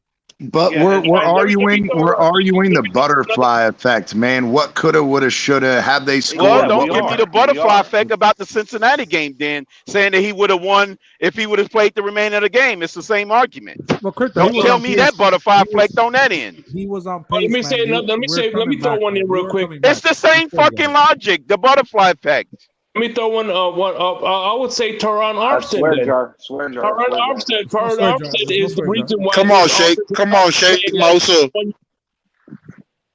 Go ahead. I'll let you finish. My bad. Man, we were doing so good, man. Teron Armstead is the reason why Tua has his shirt clean. So I just had to come and fuck it up. At the end of the day, last year, Tua couldn't get the ball to his weapons because he had people coming at him all the time. So Teron Armstead is helping him stay upright to make these plays. No, that whole offensive line since he's come back has improved. Yeah, I don't know. I agree. I don't know what. It's both. Armstead is the most important piece in the O line. There's no question about it. But he just makes up one part of it. That whole team came together and said, "All right, we saw what happened to our quarterback. We don't want this to happen again. Let's improve our game," and that's what they did. Maybe they made adjustments. Maybe they simplified it because maybe it was too much for that offensive line with the scheme. Maybe they simplified it. They are passing more, so it's a lot easier with pass blocking. But I mean, obviously, you get a lot of penalties with running RPO, with illegal man downfield. You get that a lot. But and that we got penalties and losses. Teron Armstead wasn't in the game. To piggyback off of that too, what's that? Who was that just spoke? I'm sorry, man. What's your name? Big Philly. I'm sorry, bro. We got trouble in the back. Ladies and gentlemen. But listen, what's up, Alex? I didn't get to say what's up to you, bro. What's up? Hey, DT, how you doing, man? Sorry for interrupting, brother. No, you good, man. To piggyback off of that, it's not Teron Armstead is an important piece. Yeah, and but Brandon, but you know who's really been surprisingly good is Brandon Shell. Brandon Shell has been really good since coming in and filling that right tackle void. Didn't he give up? He gave up a pressure or a sack last game. I think he's only given up like 2 pressures since he's been inserted in the starting lineup. I think that one sack that they got on Tua last week, I think that was him that gave it up. I know he wasn't sacked at all last week. The sack that they did give him was because he fumbled the ball. He jumped on it and it was behind the line. Yes, that's right. That's right. I'm sorry. Yes, that's correct. Damn. Hold on. Before we get into it, sack we gave up. Quote unquote sack. Peter's in the building, ladies and gentlemen. You know Peter's the homie. He's one of the. He's trying to compare his chub. Pete, what's up, Pete? Pete, you got people in the What up? saying, You guys know. Everybody buckle up. Pete has an announcement. Hold on, fellas. Hold up. Quick. Peter's in the house. He's one of the homies, one of them friends of mine, and he's been there from day one since I started. And you got people in the chat saying they're out because Pete is in the building. But listen, Pete is the dude. He's gonna have his take. You gotta take it. It is what it is. But hey, Batman. You know what my mom would say? Bro, you all know. Goodbye, Charlie. Goodbye, Charlie. You all know that I hated Pete. Listen, here's the thing. You grow to love him. You grow to love him. Goodbye, Charlie. Goodbye, Charlie. You'll grow to love him. Trust me. That's what my mom says to the haters. But listen, Batman. Look. Talk to me. Look. It's okay. And shout out to Steven. I love that. Dolphins, I could just come in here. And you know what? Shout out to Concrete. I read that message you put up. No timeouts. Because over here on this Tua Near page, oh my God, I won't let a word out. But let me tell you, remember what I said? I had your back on Twitter, buddy. I appreciate you. Remember what I said versus the Steelers, Batman? Flores knew our Tua. He's going to shut him down and all this good stuff, right? We escaped with a victory. We escaped with a victory. But what didn't we escape with? 7 interceptions dropped. Seven dropped interceptions, right? So this is where I'm taking it to. This is where I'm taking it to because Lord. Sunday, there's another rat in the building that was with Tua in that quarterback room and Jacoby Brissett. And he knows all the limitations of Tua Tagovailoa. So guess what? No, I know it works both ways, but we saw how Tua struggled with someone that knew all his limitations in Flores. This is Jacoby Brissett, who's the head of the Cleveland Browns team right now as the quarterback. He's going to be in that film room telling those defensive guys what to do, what Tua likes, what Tua can't do. And when Tua throws it deep, these cornerbacks are going to turn around and look for the ball like receivers. The Browns are going to be prepared and ready. That's assuming that Jacoby Brissett stayed awake in the meeting room like fucking Teddy Two Gloves, who you said was our Lord and Savior too. Real quick, Alex. Real quick. Hold on, Alex. Real quick. Let me address William Perry. Thank you for the $2 donation. Oh, don't start, Pete. Hey, by the way, William Perry, I caught you today, first time on camera. We saw that on Clock Blockers, man. Shout out to you. Hey, shout out to your William takes, Perry, man. I know you and Steven were kicking it. I thought you were Capitan for a second. I'm not gonna lie. I thought it was a burner account for Capitan. But the doppelganger, the doppelgangers in the building. The doppelganger. Hey, listen, he said he's from Georgia. He loves Alabama, so we got to get you in contact with Mcjb because he lives in Georgia. He loves Alabama and he loves the Phins. So we got to get you in contact with Mcjb. Yes, sir. That's the homie right there. Go figure. He's like MC, but he's a doppelganger for El Capitan. That's crazy. What Pete said, and you know what? They're gonna throw the ball deep, and you know what's gonna happen, Pete? You're gonna see a yellow handkerchief on the field saying, "Pass interference, defense, number 23, spot foul, first down." That's exactly what you're gonna see every time, because those underthrows by Tua are deadly. And good luck defending that without getting a PI. Deadly underthrow. Wow. But good luck defending that without getting a pass interference, though. Never anybody explained it. Let me tell you this. What did you just say, Alex? That's what interesting, Alex. That's interesting. Good. A deadly underthrow. Wow. Not only an underthrow, but a deadly underthrow. Those underthrows by Tua. I don't know about that. I don't know about that, Alex. Why? My Lord. No. Hold on, Q. The reason why I don't know about that. The reason why I say that. I don't know about a deadly underthrow. Deadly. Let me explain my thing. I'm gonna keep it real. I don't know about a deadly underthrow. Hold on, guys. Hold on. Yeah, hold on. Okay. Let Alex talk. Go ahead, Alex. Go ahead. I want to hear. You want to know why? Because all you're gonna see when he throws the underthrow. No. Hold on. Those deadly underthrows. Alex. Those deadly underthrows. Yeah, say that. This is exactly what I said, Lewis. We got to make some T-shirts now. Those deadly underthrows from Tua. Those deadly underthrows from Tua. You know what's going to happen? I don't know about that. Because you're going to see pass interference, defense, number 23. Pass interference, defense. Pass interference, defense. Pass interference, defense. That's exactly what's going to happen all day long. That is ridiculous. That is absolutely ridiculous. I've heard it all now. Just when you thought you heard. How many times has Tua underthrow Tyreek and there's been the PI every time he underthrows Tyreek? There's been a PI 70% of the time. Wait a minute. Wait. I cannot believe what and you're But if he doesn't underthrow it, it's a touchdown, Alex. Wake up. What are we? It's that gigantic growth. Wait a minute. What are we talking about? You see what you started? We're talking about a passing of what is Pamela? Wow. Pamela, what are you doing awake? Isn't it your bedtime? Pete, Jacoby was let go for a reason. Oh, really? And so was Flores. Okay. And we got rid of the what's wrong. gonna happen, okay? Here we go. Right here. Here we go. Right Oh here. damn! Oh damn! He's on the board right now. Okay, here we go. RPH means that Tua's going to kill Cleveland on Sunday. Okay? Deadly accurate underthrow. PI all day long to Tyreek. Here's the next thing. A dub for the Miami Dolphins. Here's the next thing. A 42-13 beatdown on Cleveland Browns on Sunday. There you go. Now that's my take for the day. I'm with slamming the Sharpie down. Oh man, that's good. That's Don't good. get me wrong. This is who you have representing the Tuaneers.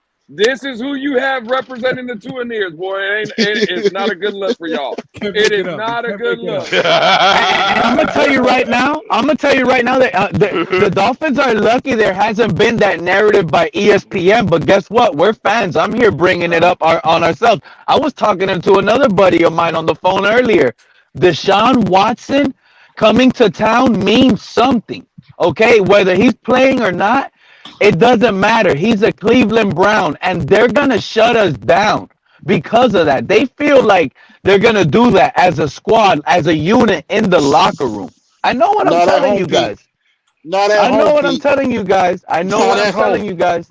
What you're saying is not plausible. It is not. We don't have to worry about. We got the deadly underthrows to be concerned about. Now that right there, crypto, I don't know about. We got much more of a concern. Throws in history of the NFL. I mean, don't get me wrong. I understand where he's coming from. It can be used. And you're trying to freaking rationalize it. I know. Stop it. There's no Aaron Rodgers. Oh no, I want to hear this. Go ahead, Big Phil. What I'm trying to say is, you can throw a 50-50 ball back shoulder, right? Not saying that he doesn't have the arm strength, or he does, or whatever it is, but it does come convenient, especially when you're going into the red zone, where he's able to throw a back shoulder. That's if you have idiot defensive balls not looking for the ball. Especially when you got speed guys like Tyreek and Not everybody is Waddle. the Chicago Bears and Detroit Lions. But bro, he's done this all year. He even did it against Baltimore. He did that against the Bills. He did that to everybody. Those guys were streaking up wide open against Baltimore. There were no underthrows in that game. Wide open.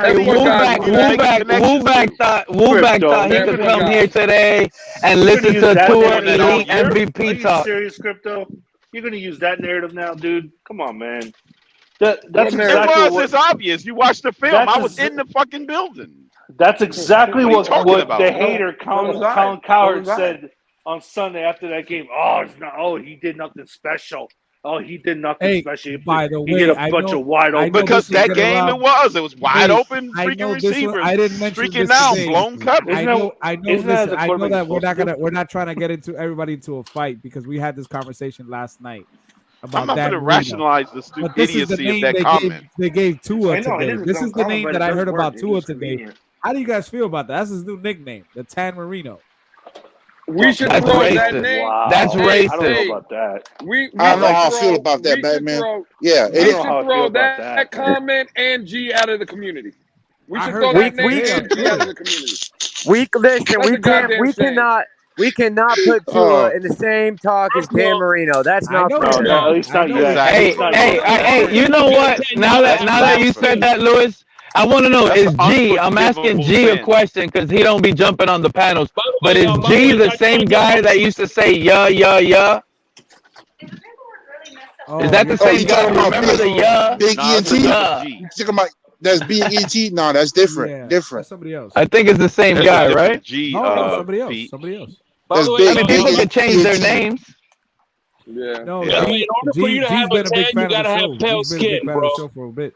To have pale skin. Where's the yeah guy? He disappeared. I kind of. Nah, never mind. Yeah, what ENT Drip, the guy that was trying to make or copy that. Yeah, Drip. That's it.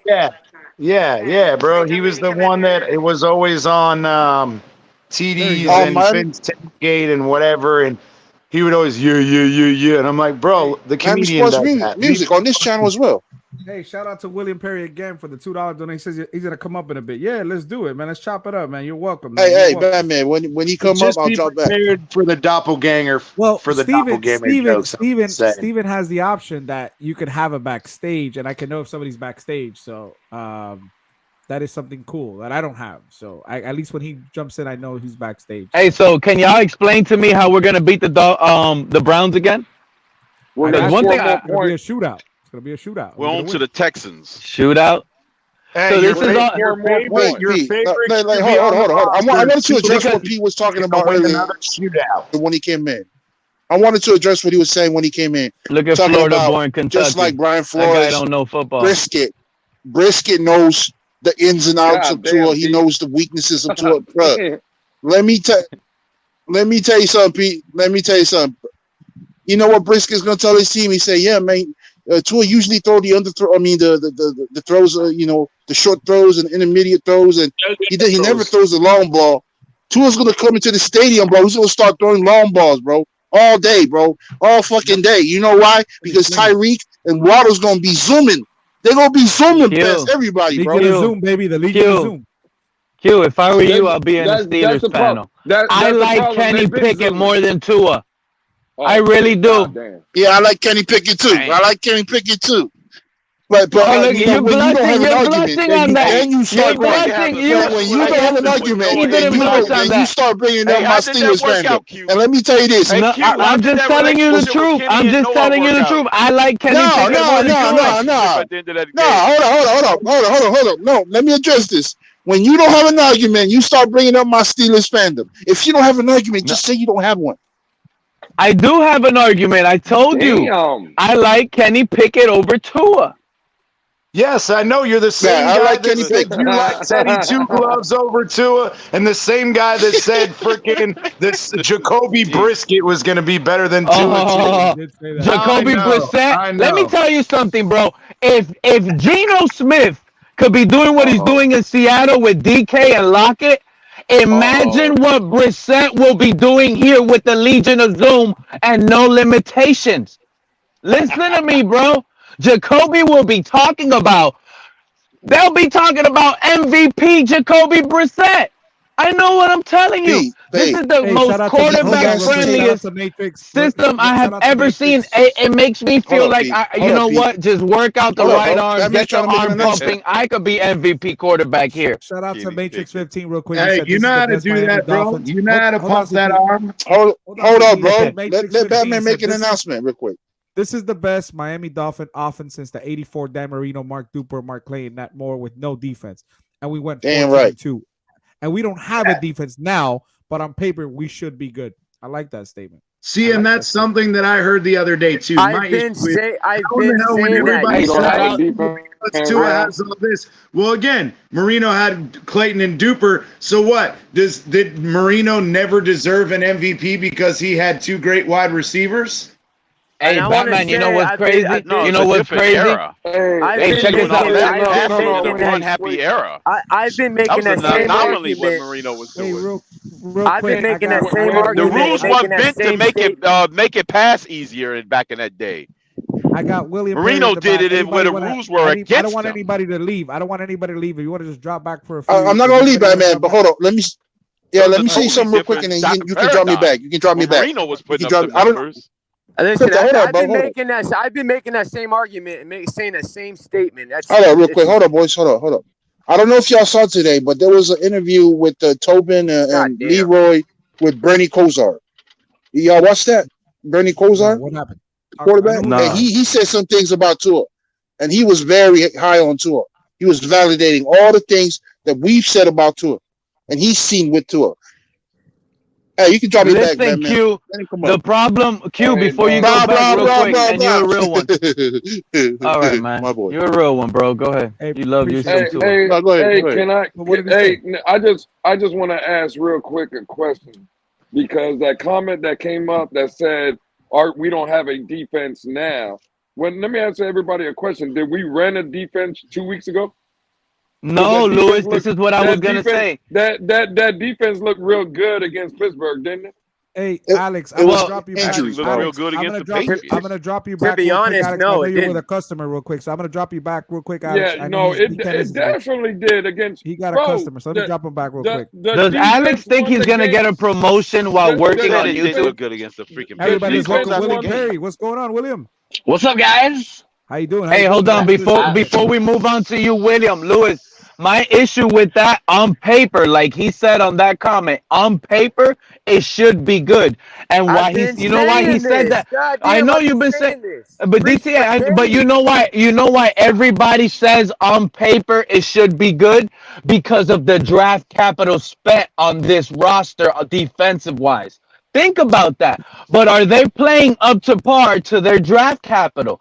Think about that. No way in hell. You can have the floor, William. No, not about their draft capital, bro. It's about the players and their talent. Right. Bro, they're on first rounders and second rounders. I'll be right back. My opinion. Go ahead, William. I'm sorry. No. Hey, guys, this is a strenuous debate tonight. How's everybody doing this evening? Good, man. How are you? I had to go buy new headphones because I got made fun of earlier. The beats. You let somebody in the chat make you spend money, William? Yes, because bro, don't listen to these chat soldiers.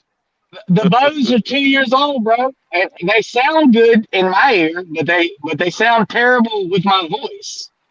How you think I save money? I've had these headphones since 2003. Those bows headphones for 3 years almost, and they were perfect. I'm being dead serious. I wear them in the shower while I'm listening to y'all argue all day. I heard you today. So you got them wet this morning, so you're having trouble with the. I dropped them in the bucket before I started talking.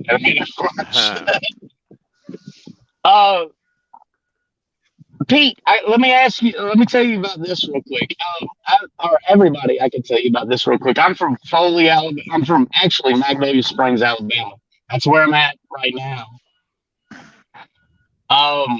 This is the home of Julio Jones, the home of the Snake, Kenny Stabler. This is the home of the offensive lineman, Chris Watson. This is the home of DJ Fluker. Okay. What? See, the thing about it is that I was never a fan of any NFL team because I was so much of a fan of players. And Pete, what you said earlier, why didn't I choose Julio Jones? I'm a fan of Julio Jones. I held him as a baby. His aunt lived 2 doors down from my house. That's awesome. Whenever I was a kid. That's what's up. DJ Fluker.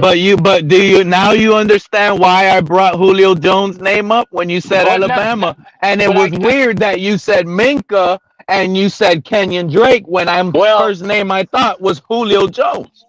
I completely understand why you would say that because the way it worked out, I've always been an Alabama fan. My mom worked for Bear Bryant whenever she went to college in the 60s. Okay. So when I was born in 82, Bear Bryant sent over things for me as a kid. So I was born and bred in Alabama, friend. Nice. Okay. So the thing about whenever I have all these friends that have big teams, the Indianapolis Colts. My brother was a Saints fan. Rest in peace. That they never just called to me like the Dolphins did. The thing that happened to Tua with his hip in the last season that was Alabama made me want to fight for a guy that was going to be an underdog going to Miami. and that was painful to watch. And you know what, William? After hearing that, he's still the underdog here in Miami. And I think it's for good reason. But I also think that he controls the narrative for himself at this point. He does. And the Damn point, right. and the Damn right. and the point is that he is taking all these hot takes that were all negativity, and now he's changing them into that rat poison that Nick Saban talks about at Alabama. I like that. Pete, I understand why you're so hard on him. And you know what? And William, you know what? I'm glad you said that. You know why? Because at the end of the day, football's football. Doesn't matter what you got. Football's football. It doesn't matter what you got, and it doesn't matter what Pete likes as a statue quarterback, right? Mm-hmm.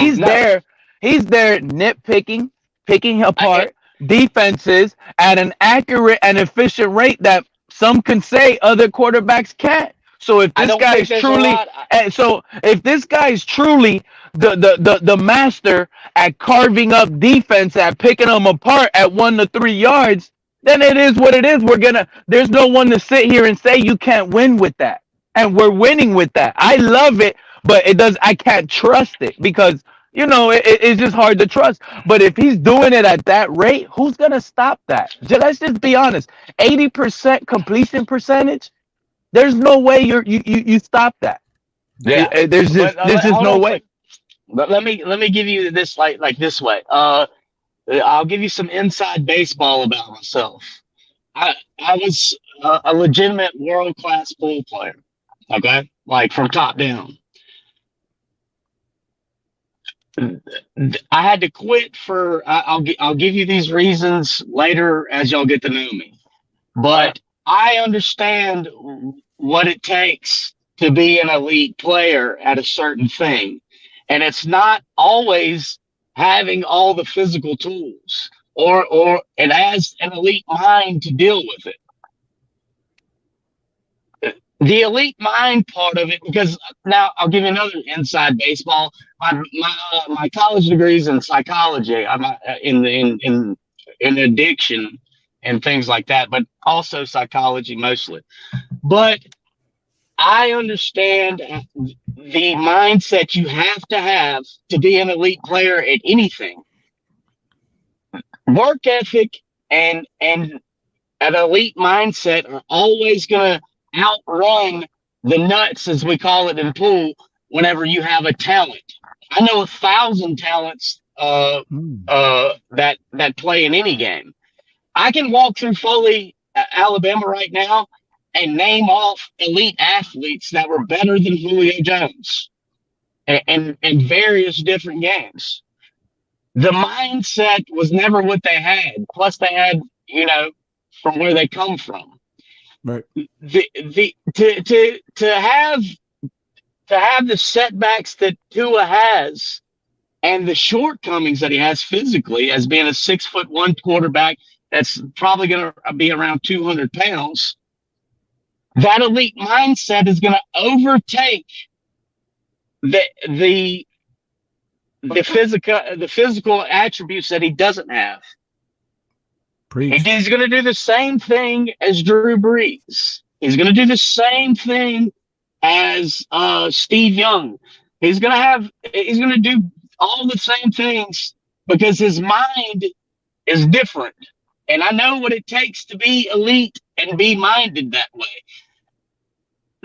To have a heart of a champion requires way more than just having the skill of a champion. Eric Leaf is a perfect example of that.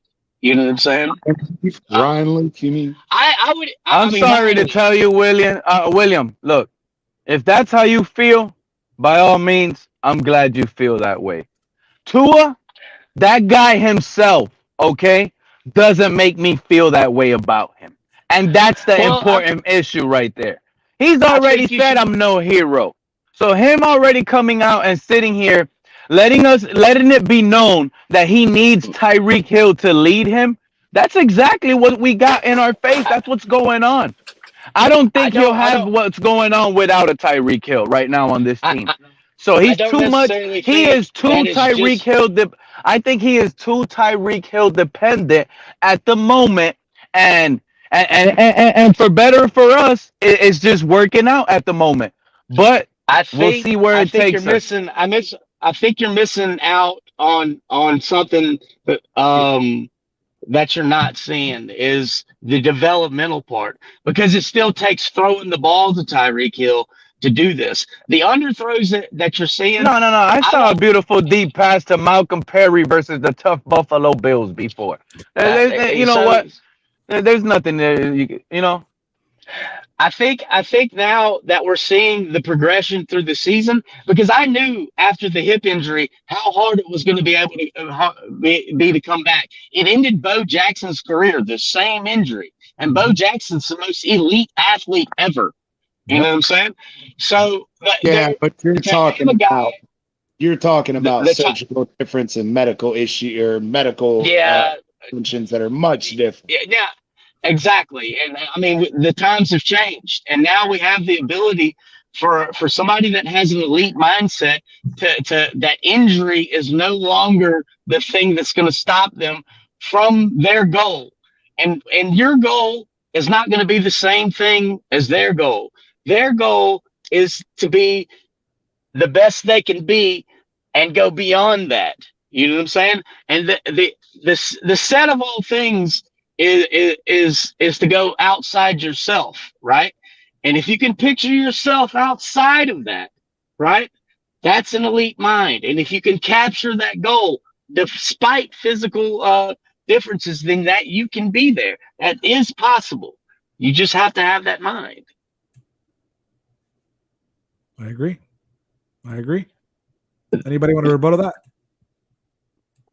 No, because I mean I've been saying that same thing for 2 years now. So, and I think a lot of people are changing their narrative on the way that Tua plays the game, because he's just out here doing things outside of his mind. Justin Fields played outside of his mind over the weekend. You know what I'm saying? And the Dolphins made him look like he was a stick of butter that was being melted on a Miami Heat day. You know what I'm saying? Like, we really have a problem tackling. We do. A serious problem. We have to understand that this is a new team too, that we're gonna have to grow together, and the fan base is starting to grow together too. Listen, I get it, and again, I'm not even saying I disagree with a lot of that, but if we're just thinking that because Tua, I mean, William said it, there are limitations that Tua Tagovailoa does have, and if we're sitting here trying to make believe that because his mind is strong and he has faith and he believes, and that's why he's going to overcome, I'm just going to call, like, again, no disrespect, but that's bullshit. I don't think you clearly understand the mind of an elite athlete, though. You know what I'm saying? You have to be able to put that into situations. William, can I jump in real quick? Hold on, Q. No. Hold on, Q. Hold on, Q. William, I'm just gonna be honest. I got a 17-year-old high school where son that plays football in high school, and he's an elite athlete. And Batman has seen video of him. There's a lot of guys that have seen video on him. He has the mindset of a winner. He has the will of a champion. He's a dog mentally and physically on the field. But being my son, I'm allowed to say that physically he's only 5'9.5", and he's like 170 pounds. You see what I'm saying? I get completely what you're saying. The limitations, right, that my son has is gonna stunt maybe his dreams or aspirations, right? I'm hoping they don't, but that narrative that you're trying to push, and again, I'm not saying that I don't. It's not a narrative. Okay, well, I'm saying I understand that Tua has a will of a champion. I've never questioned Tua's heart or his mind or anything. I've never, but just because he has that, ain't gonna overcome the limitations that he has. Just like it's not gonna be for my son. That's an elite athlete as well. But I don't think Tua has as many limitations as as everybody else is trying to say. Oh, he throws the deep ball short. Well, I mean, maybe that's a timing issue. Maybe maybe these are other things. He's underthrowing I Tyreek. thought he did something wrong, Banner. My bad. I thought he did something wrong. I thought he threw the ball wrong. You know what I'm saying? Like I really did. Because I've seen him throw those shots before. I was like, that was just a bad throw. Okay, but right there, that's a limitation. See, because when you say he threw the ball, all right. I'm trying to explain. Everybody has limitations. Alex, I'm trying to Alex, please. Hold on. You don't even know what's going on, Alex. Can you please wait? Pete. No. Hold the fuck on. Because I'm trying to have a good conversation. I'm trying to be calm. But please by the don't way, cut William, me off. there's no swear jar today, William. There's no swear jar at night. I didn't mean to like get everybody There ain't mad. no I'm swear just jar. saying. Well, no. I'm sorry. No. I'm sorry. Because again, I was not trying to get you mad, Lou. I understand, Alex, but hold on real quick because again, the limitation of the bad throws that you're talking about is a limitation because he's a smaller end quarterback and he does. Again, me and CT broke down the film. We watched the film. On that 3rd and 11 play to Waddle. We'll just go to that one because that's where he left the ball short. A bigger quarterback that's willing to stand in there and take the shot, right? And is not limited like Tua would have turned it, stepped into the throw, rotated his hips, and made a strong, accurate throw down the field. But because Tua is a 6-foot quarterback that is injury prone and doesn't want to take those shots, which I agree with. I think it was a smart play that he shouldn't take those hits. But that's a limitation that you're trying to tell me that is he can overcome that. No, he can't. Tua can't not throw and sit in the pocket and take shot after shot after shot to make every throw that he's going to need to make in the NFL. That is a limitation that his mind, body, and soul is not going to help him with. CT, would you agree with that, CT? Yeah. Goes. We've talked about it. My thing is look, William, I get what you're saying, it's wrong. No, it is wrong. I get what he's trying to say. But the thing is, and I hate to say this, and it's just not me being an asshole, it's just being honest, this is where, again, parents fucking make this goddamn, bro, I've said this analogy over and fucking over, and I have it, because I work with AAA baseball athletes. I'm an exercise physiologist, William. So there's a difference between saying, yes, intellectually speaking, a kid can do anything they want. However, in the sports world and in reality, that's not true. It doesn't matter how gifted of an athlete you are. If you don't have the mental side of the game, you don't have the processing speed and all that, then it doesn't matter how fast you are. I got you, DTA. Again, you put yourself in a position where there are also the alternative where, yes, there are some guys, they may not be tip-top athletes, but they're still elite athletes. But you have to be an elite athlete, even if you're not the best of the best. Yes, to a certain degree, your intelligence and your processing speed and whatever can absolutely make up for some of those lack in physical talent. But that's only to a certain degree. When you get to the NFL, you're playing, there are less than 2,000. It's around like 1,800 guys who play in the NFL. Did you know that 13 million kids play organized football across the United States? And out of those 13 million, 2,000, less than 2,000 make it to the NFL. I agree that Tua does have some skills. And again, I believe in the guy. I've been the one fucking calling for his ass to be an elite quarterback. But I also know that he has physical limitations that, yes, sometimes his anticipation, his accuracy can make up for that. But it doesn't change the fact that as far as the throw itself, the throw's not there. He has to find schemes or other ways to make it work. You can't take away the physical ineptness or having the ability to not throw a 70-yard bomb like Allen did, even after getting a fucking UCL sprain, and he still threw the ball 70 fucking yards down the field. But how many times a game do you have to throw? Hey, real quick, do you actually need that? William, real quick, I'm gonna let you cook for a second. Just I got I got DTA in the back. Anybody want to drop back? I'm not kicking anybody out. You can Anyone drop me. wanna You can back? drop me back for a little bit. You can drop me back. Hey, Batman, I'm gonna make Batman, a quick phone call and I'll come right back on. Okay. All right, Batman, so I want to quick get call. into this All right. conversation real quick. I've been trying to get in. Real quick, Hugh. Let me bring them on. I want to let everybody know because I said I was going to be going at 10. I know I tell Steven 10 o'clock, but listen, we're having a great conversation.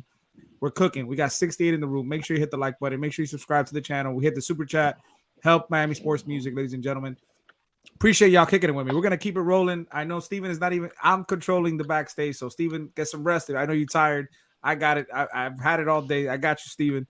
But everybody, we're going to be cooking. As long as you guys want, we're going to be cooking all night. So – oh, guys, I got to jump out and come back in. Give me just a second. All right. Talk to me, Q. All right. I want to, because remember, I told you guys about that Bernie Kosar interview with Tobin and Leroy. I don't know if you know those boys, but they got like a radio show going on, a podcast. And I think it alludes exactly to this topic we're talking about here. And Bernie Kosar and Leroy brought up the point that, a lot of people get lost in the sauce about having a quarterback with a cannon, right? You need a strong arm quarterback that can chuck it down 60 yards down the field, right? But they forget about the other quarterbacks who has a lot of, other useful tools in their skill set. And Bernie Kosar, he validated Tua's skill set. He said, no, Tua is not a strong arm quarterback. He's not that kind of quarterback to sit in the pocket and throw 60 yards down the field and take a hit. But there are other tools in his skill set that can guys, compensate. let me just say this real quick. Exactly what I just said. Y'all have a great night. I have to get back in this tournament real quick. I'll talk to all y'all later. Appreciate it. All right, William Pat, you brought up a very good topic, bro. All right, hey William, it's good talking to you and seeing you, bro. Yeah, much love, man. Jump on anytime. Appreciate it. Damn, I wanted him to hop on so we could see the doppelganger status before he left. Let me just finish. Bernie Kosar said that Tua doesn't have the arm, he doesn't have the cannon, but he does have other tools in his skill set to compensate. So although he does have limitations, there are other skills that can compensate for those limitations. And then in that sense, maybe that's what William here was talking about, alluding to the fact that you can overcome your limitations by utilizing other tools within your skill set to maximize those tools that you have within your skill set to overcome, deficiency you have with the other things in your game. I like that. By the way, you guys made me bring out my Tua Salute the Troops. By the way, this is a Salute the Troops week for the Miami Dolphins. So you guys made me bring it out. I had to put it on, man. We got into the Tua conversation, so I had to bring it out. I had to put it back on. So listen, let's cook, ladies and gentlemen. Let's cook. We got Irving in the background coming in right now. DTA, I know I had you backstage for a second, and listen, I'm trying to get used to this. My StreamYard doesn't allow me to have more than 10. So I have to scroll down, and I noticed the private chat late, and I was like, "Wait a minute, what's going on here?" So my bad on that, DTA. No, you're good, bro. I'm trying to get used to this. This is new for me, so this is all new for me. You all know what I'm talking about. It's just goddamn. When you go to a phone, bro, and you try to exit out a private chat, you just naturally want to hit done, and then it fucking exits you out. So. Hey, by the way, I do got Pamela in the background. Anybody want to drop down? Yeah, I told you before you could drop me back, bro. Right here, baby. Don't leave. Yeah, because especially for Pamela. Somebody pick. Somebody pick. Me, put me back. Right, Pamela, don't I got leave, Pamela. Don't leave. No, I'm not gonna leave. All right. Leave, CT, Everybody, leave. let's welcome Irving and Pamela. How's it going? Hello. Hi, Pamela. Hi, Irving. Hey, guys. Hey, what's going on, y'all? Hey, Pam. Hey, guys. Thanks, CT. Just want to say thank you How for you giving been? me a spot just for a minute. So I wanted to get in on this Tua talk a little bit and just say that No, none of your anti-Gasecki talk, okay? You know what I mean? Why do we always got to talk about Tua like he's playing good? Go ahead, Pam. Come on, Pete. Because he is. Started that way. Because he is. By the way, what's up, Crypto? I didn't get to say hi. Hey, what's going on, man? So Pamela, you're being safe. going? You're being safe with the What's storm up, before we Crypto? continue. You're being safe with the What's storm. going on, buddy? What's up, bro? What's going on, Batman? How you doing, Pamela? You're being safe Pamela. out there. We got Where the you storm been coming at, in Miss about Pam? 3 hours. I We got haven't, I 3 haven't hours. talked to you in a while. It's been a minute. Hey. Yeah. So I'm being All right, safe. man. We're getting some kind of, bad squalls coming through here right now. So I thought I'd come in and say my piece before everything went out. Yeah, please stay safe. And I know we've all said it several times. I know Batman and CT especially have said it and brought it up in other shows. But I know you all that are dealing with that storm are not even, I think, a month out from the last one. So if you guys need anything, please feel free to reach out. A lot of these guys have my number. Any way I can help, I'd be glad to. So Thank you for that. Was Thank it you. a tropical storm? No, it's a No, hurricane. she's a hurricane. Yeah, She's it's a a hurricane. hurricane now. Yeah. Officially. It's not a hurricane. yeah, is it still a Category 1? Yeah, it's Yes. got one. Okay. It's not gonna get bigger than that. But the thing is the tropical storm force winds go out about 500 miles from the center. Yeah, we So feel it here in Miami. yeah, And yeah. it's in Port Charlotte. Port St. Lucie is where the storm is actually making landfall. That's huge. Yeah, 500 miles. Iceman's right in Port St. Lucie, so he's going to be. It's headed. I mean, he's pretty Iceman much and Ali. And Ali is close Yeah, by and Ali. too. Yeah, and Ali. Von Yeah. Joe and Pamela. Yes, Pamela's a little bit Bonzo. north of that. Pamela's a little bit north of that. Yeah, I'm a good bit north of it. So we're on the northeastern quadrant. We're gonna get what the worst part of it up this way. And the bad thing is that all the beaches, especially Volusia County, which is north of me, Mhm. there are buildings fixing to go into the ocean because That's terrible. the beaches got washed out so bad from Ian, and now they weren't repaired and everything. You guys, And yeah. so You guys didn't yeah, even have. They didn't even have From time Ian, to it repair wasn't them. repaired. the beaches, the land, like they'll bring in sand, and shore up the seawalls and stuff, but they never Mhm. got to do it yet. So yeah. But I just wanted to, and thanks for that, and everybody that's out there Absolutely. that's in this, stay safe too. But I wanted to talk on the Tua thing because I see some people saying stuff like, well, we haven't played anybody good. Tua, has beaten bad teams or whatever. But first of all, it's the NFL. Sorry. So it's the NFL. So everybody is a decent team. Are there some teams that are better? Yes, of course. But one of the things is Tua can only play who's on the field, right? Like you can't play a team that isn't out there. So whoever he's playing, what has he done?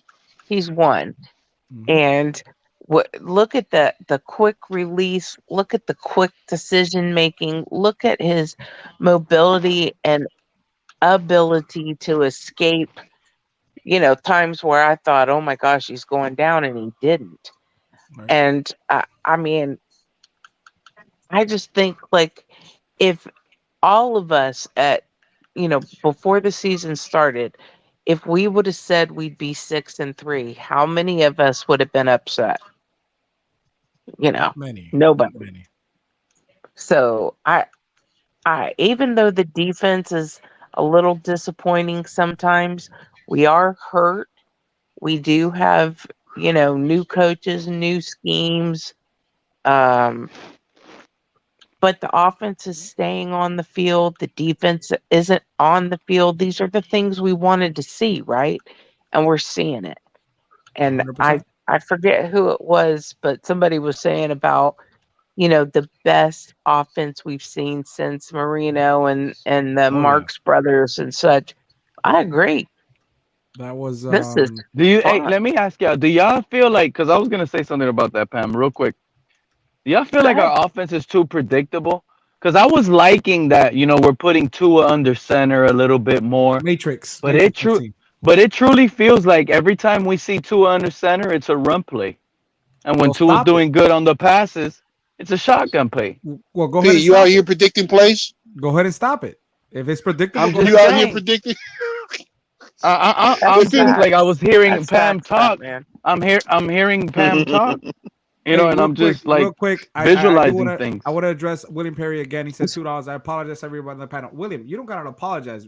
This is what we like. For what? We want everybody to come No, here. he Exactly. does. I don't understand He what the has to apologies for. apologize. No, he doesn't have to apologize for Shut up, nothing. No, what did he do? He Come on didn't here, do man. nothing. He needs to apologize. He needs to apologize for sitting here saying that he became a Dolphin fan because his Alabama guys like Minka and Fitzpatrick are over here.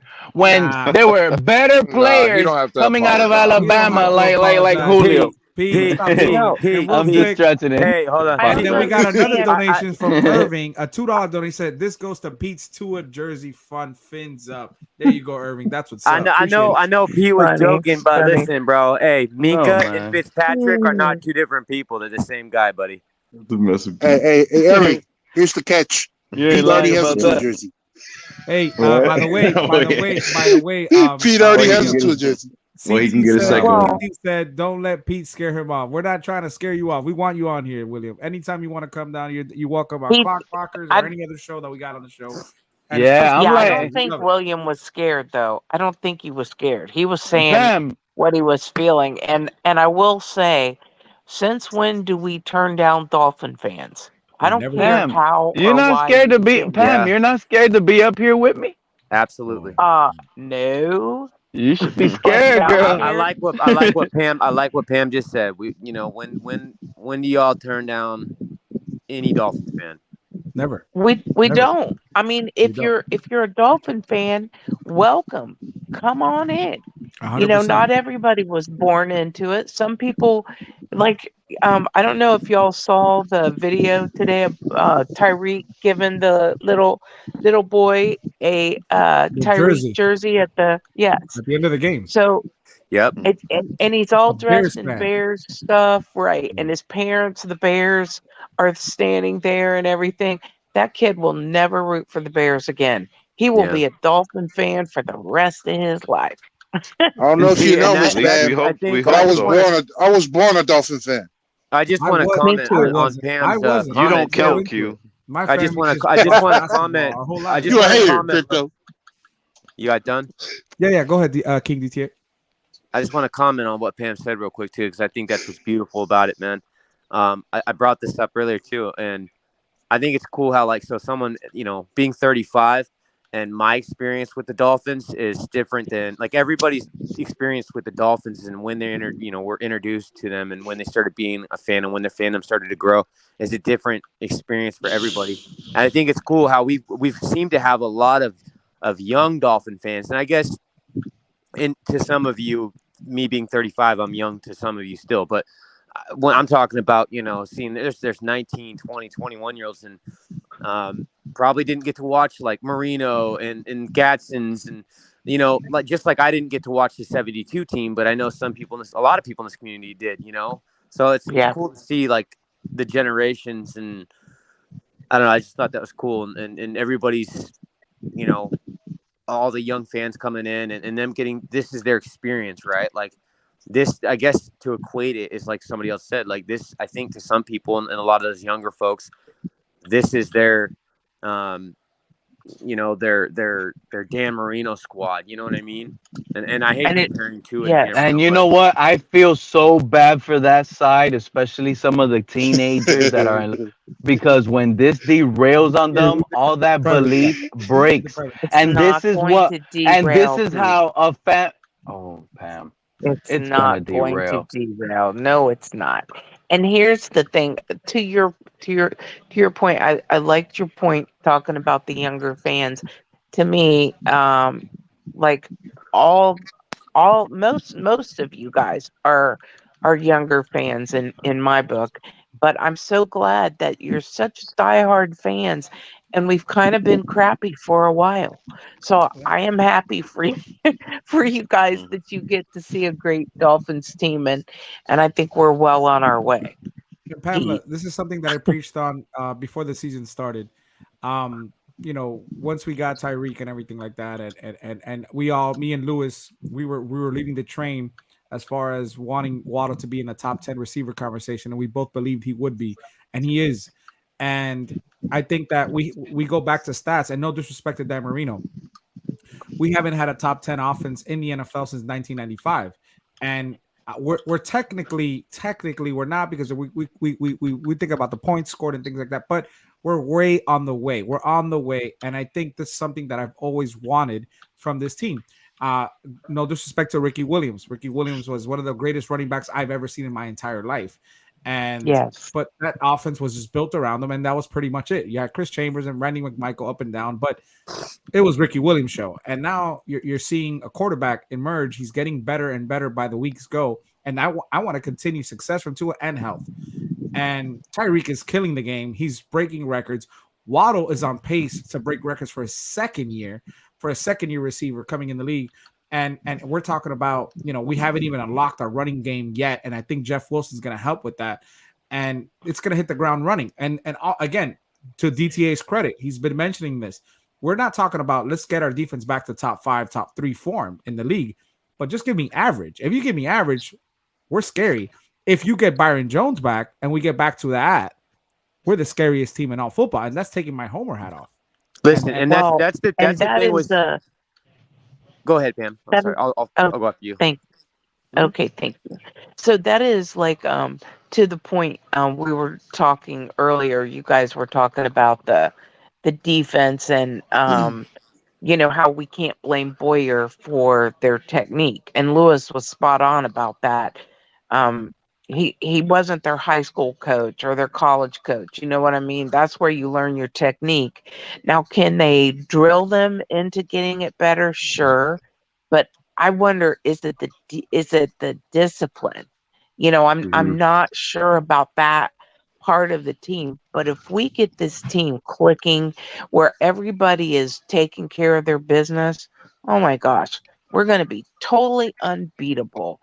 And to watch this team go and be excited. Like, look how much fun Tyreek has brought to the offense. Like, he brings that energy, right? And everybody's laughing, and him and Waddle and Tua looking so confident. This is something we haven't seen in a long time. And I'll second that too. We haven't seen this camaraderie, in past years, and that's something that. Listen, I've watched all the mic'd ups as they've dropped them, and you can just tell that these guys are playing for the man to the left and right of them. It's a totally different team, and I'm telling you, even Tua has grown up in these 3.5 years. The guy's got married. He's had things happen in life, and I think all the adversity he's gone through. You can just tell in his pressers the way he talks, and it sounds corny, but like even him dropping a swear word here and there, like he's a totally different guy, and I like the attitude. Exactly. The confidence stop is it. there. We all talked about this. Stop Hang it. on, CT. Hang on. Let me land real quick. You know what? Hang on, CT. Hang on. Let me land real quick, please. I'm trying to say he's got the confidence, and it's not something that we've seen before, and I can appreciate that. And to second what you were saying, Batman, like I've been saying too, is I really believe, like, dude, the way the offense is playing, and if they if they're consistent like that, and they're playing consistent the way they have been, and they can do that on a consistent basis through the rest of the season, exactly. We don't need no top 5 defense. See, we just need a defense to once in a while in these games complement what the offense is doing by making a stop, here and there. And then all of a sudden you've got a lead in the score, on the scoreboard, and you've got cushion, and that's how you beat games. Like, I honestly think even at that juncture, we would be unstoppable. I don't see a team in the league that we couldn't compete with. And Pete, I agree. What's the last time? Hold on, Pete, real quick. Let me add to what King DTA just mentioned. So Tyler Dunn just tweeted this 3 hours ago. Tua Tagovailoa isn't backing off Super Bowl talk here in Miami. This is what he said. This is quote. Okay. Why shy away from that? We're not afraid to talk about that here. When's the last time you heard a quarterback say that for Miami? I agree, but we made the joke. Ryan Tannehill, because he made a playoff appearance. Batman, this is how I know Tua and this organization listens to me. Okay? What did I say about Christopher Greer coming out on his little thing? And his son's out here listening. Hi, Christopher Greer's son. He's listening. What did he say? Oh, He danced around the Super Bowl question, and I was up here complaining about Christopher Greer dancing around the question. Now Tua wants to come out. Oh, yeah, we're not going to shy away from Super Bowl talk. No, you guys already did. The leader already did. I'm sorry to tell you. The leader already danced around it. This guy doesn't even believe it.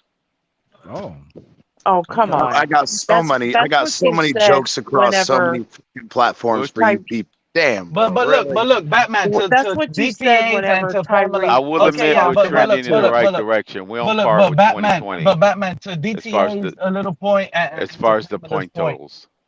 He's not a little boy. What are you talking about? What did Michael? Hang on, I want to hear what Pete's got to say. What were you? To my point, what? Did y'all see Michael Jackson come out on TV today talking about the I'm not Michael Jackson. Michael Irvin. No, Michael Irvin. I'm sorry. Hey, Pete's having flashbacks, you guys. My bad. Michael Jackson, you might have ate something, brother. You wilding today, bro. Flashbacks about Michael Jackson. That's all right. Michael Irvin. All right, let's get over it. We know who I'm talking about now. Michael Irvin. So, and what did he say? Hill, Waddle, Hill. What have I been saying? And then, you know what I said earlier on one of these panel shows? And guess what they say when I said this? Oh, Tim Couch is a bust. No, this is the truth. Let me tell you guys something. If you think this is going to sustain, that what we're doing is just Hill and Waddle, there's going to be film. They're going to roll coverage. They're going to bracket these guys out. And this is the most important thing. And please cut me off if you disagree with this at any point. But check this out. I do. Okay, wait. Not yet, CT. I'm talking about what I'm going to say next. Quarterbacks in the NFL, right? Quarterbacks in the NFL, they tend to get in trouble in the NFL, in this league, when they cannot find their second or third read. Am I correct? Like, you get in trouble for that if you can't hit your second or third read. And I've consistently said that Tua's a one-read quarterback since he's came out. Tim Couch comes out on the Cleveland show today, Cleveland Browns, Tim Couch, and he says the best way to take Tua out is pretty much to force this guy to go to his second or third read. Does that seem like a franchise quarterback? He's been able to do that already. I love how I fucking never mind. Think about that. This is our franchise quarterback. All you have to do is unless you're talking about him diversifying the football with other third and fourth and there's receivers. A potential sack or turnover or the play's done. Yeah, but that's bullshit though, Pete, because again, why in the hell in the first two games did Craycraft have touchdown after touchdown? And again, we've had now, wait, Craycraft did it. Sherfield has done it. Bro, I agree. Cedric Wilson is nowhere to fucking disappearing. So it is what it is. But again, yeah, you're right. But as soon as he did, guess who came in and did it? Wait, Pete, I tried to say something, and you asked me to fucking hold on. So let me finish my point, because I've been cut up by multiple people in here. So my whole point is again, yes, you're right. Craycraft did disappear after that third game. However, Sherfield started stepping up. And then we started getting Mike Gesicki more involved. So it hasn't just been Waddle Hill. Bro, Tua spread the ball out. As far as look at the stats and how many teams or how many receivers he's finding. Bro. Whether it was Chase Edmonds, even though Chase Edmonds can't catch the ball to save his goddamn life. He had his biggest yardage. He's fucking gone. More than but yet, 60% of the yardage is fucking Jeff Wilson. We're finding Jeff Wilson. That's all he's saying. You're telling me that Jeff Wilson on that touchdown was Tua's first fucking read? Stop it, Pete. Stop it. And how many times do we see him go through first, second, third, fourth read, go back to the first or second read? Come on, Pete. I don't even know what game you're watching. Yeah, bro. I just can't even imagine. I'll show you film. He's been able to fucking He's hit other reads. He's got the new COVID variant. It's called the Stuvid. And that's why I'm scared to be up on the panel with him, because I might catch it. No, Tua, listen. Tua has like 2,000 yards passing pretty much. Hill and Waddle got almost like 2,000 yards receiving. It's all Hill and Waddle. When there's no denying that, CT. When ESPN, NFL, Pamela, he's talking about the yardage production is between when Michael Irvin is out here on TV. That's all he's saying. Okay, but look, every team has receivers that are the center point of the offense. So just because they're getting more yardage than like the Sherfields and the Gesicki's doesn't mean that he can't fucking do anything without them. Hello, Yeah, but Cooper Cup. Hello, But Pete is only Kelsey. saying that I mean, let me when start the team naming plays people. roll coverage, they're going to be able to scheme against that deep No, into the playoffs and deep into the season. Exactly. No, because Okay, that's but let me bullshit. say The whole this. thing If it is was just as simple as wait. fucking No, can I please say They ain't this? gonna do Because nothing but again, copy the crypto. Pittsburgh's blueprint. No, that's bullshit. Because No, guess it's what? not. It's a They have copycat league. fucking bracketed Waddle and It's double ridiculous. Tyreek, Most and then absurd guess what shit I've ever happened? heard. Tua was fucking thrown to Craycraft and Chase Edmonds. Bro, When? Don't you think if it was What are as you talking easy as about? shutting down Tyreek And Hill that and Jalen doesn't Waddle that work. we would just be losing every goddamn game? Oh my God. I know it's crazy, bro. You're right. They'll learn. They'll double Tyreek and bracket Waddle. And then when they did that shit in the first two CT, games of I'm the agreeing season, with you. What are you talking about, bro? I'm not talking about you. I'm talking about Pete and Crypto. I get what you guys are trying to say, but teams have tried I'm that explaining shit. what Pete is He's trying to finding- say. You're not understanding what he's saying. I understand what he's saying is that you're going to roll that coverage and that, we're going to bracket Waddle and double Tyreek.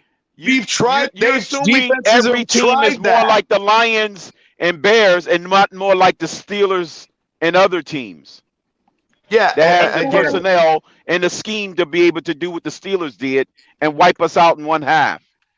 Okay, So crypto, let do me you? point So out.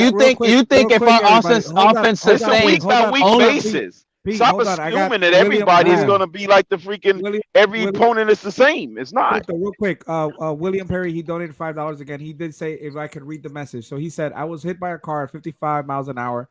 I know what it's like to be an elite player. I thought I was going to lose everything. In some ways, I did.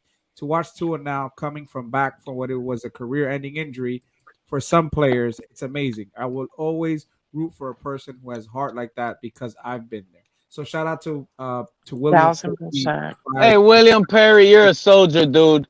But that's just a personal thing you carry for yourself based on what you went through in your life, and that's why you kind of like Tua overcoming his little hip injury.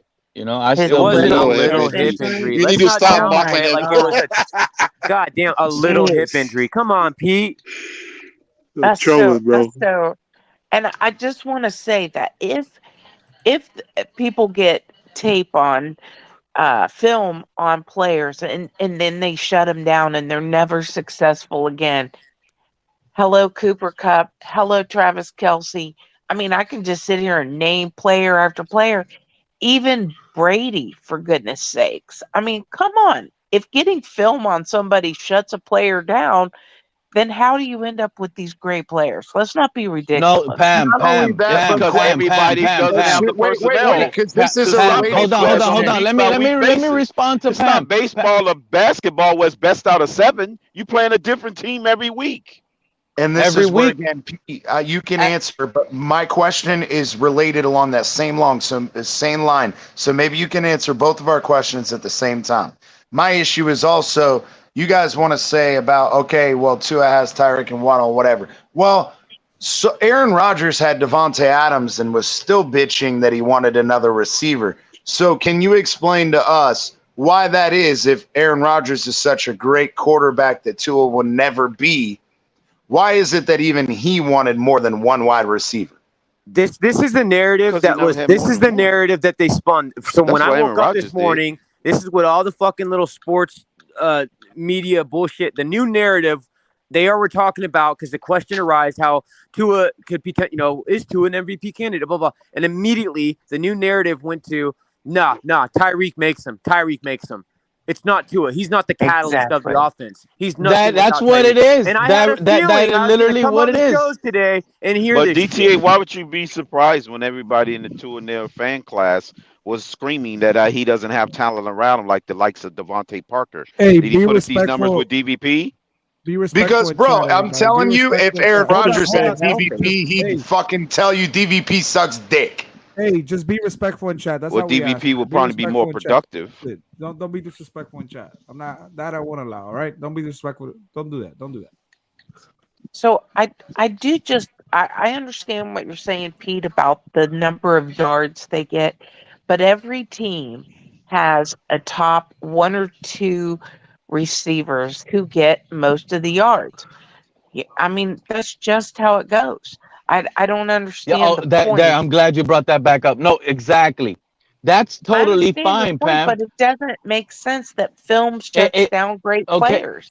Okay, but listen to what I'm telling you. If Tua is only a good one-read quarterback, and you He's scheme not. to take out, oh, that's what you say now. The rest of the season, we will find out because remember, don't forget, there's only game of like 5 games of film with Tua.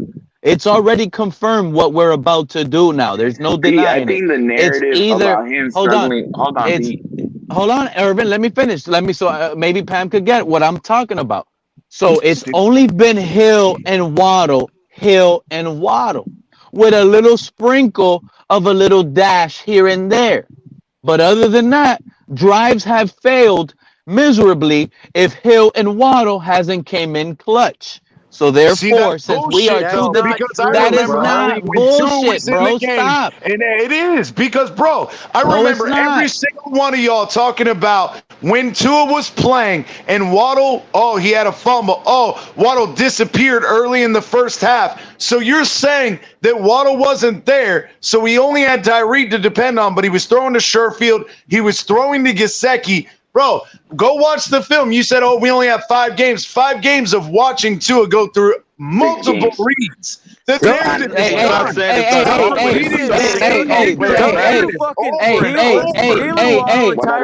You see, hold on. Y'all notice, this man's, CT's shovel is made out of gold.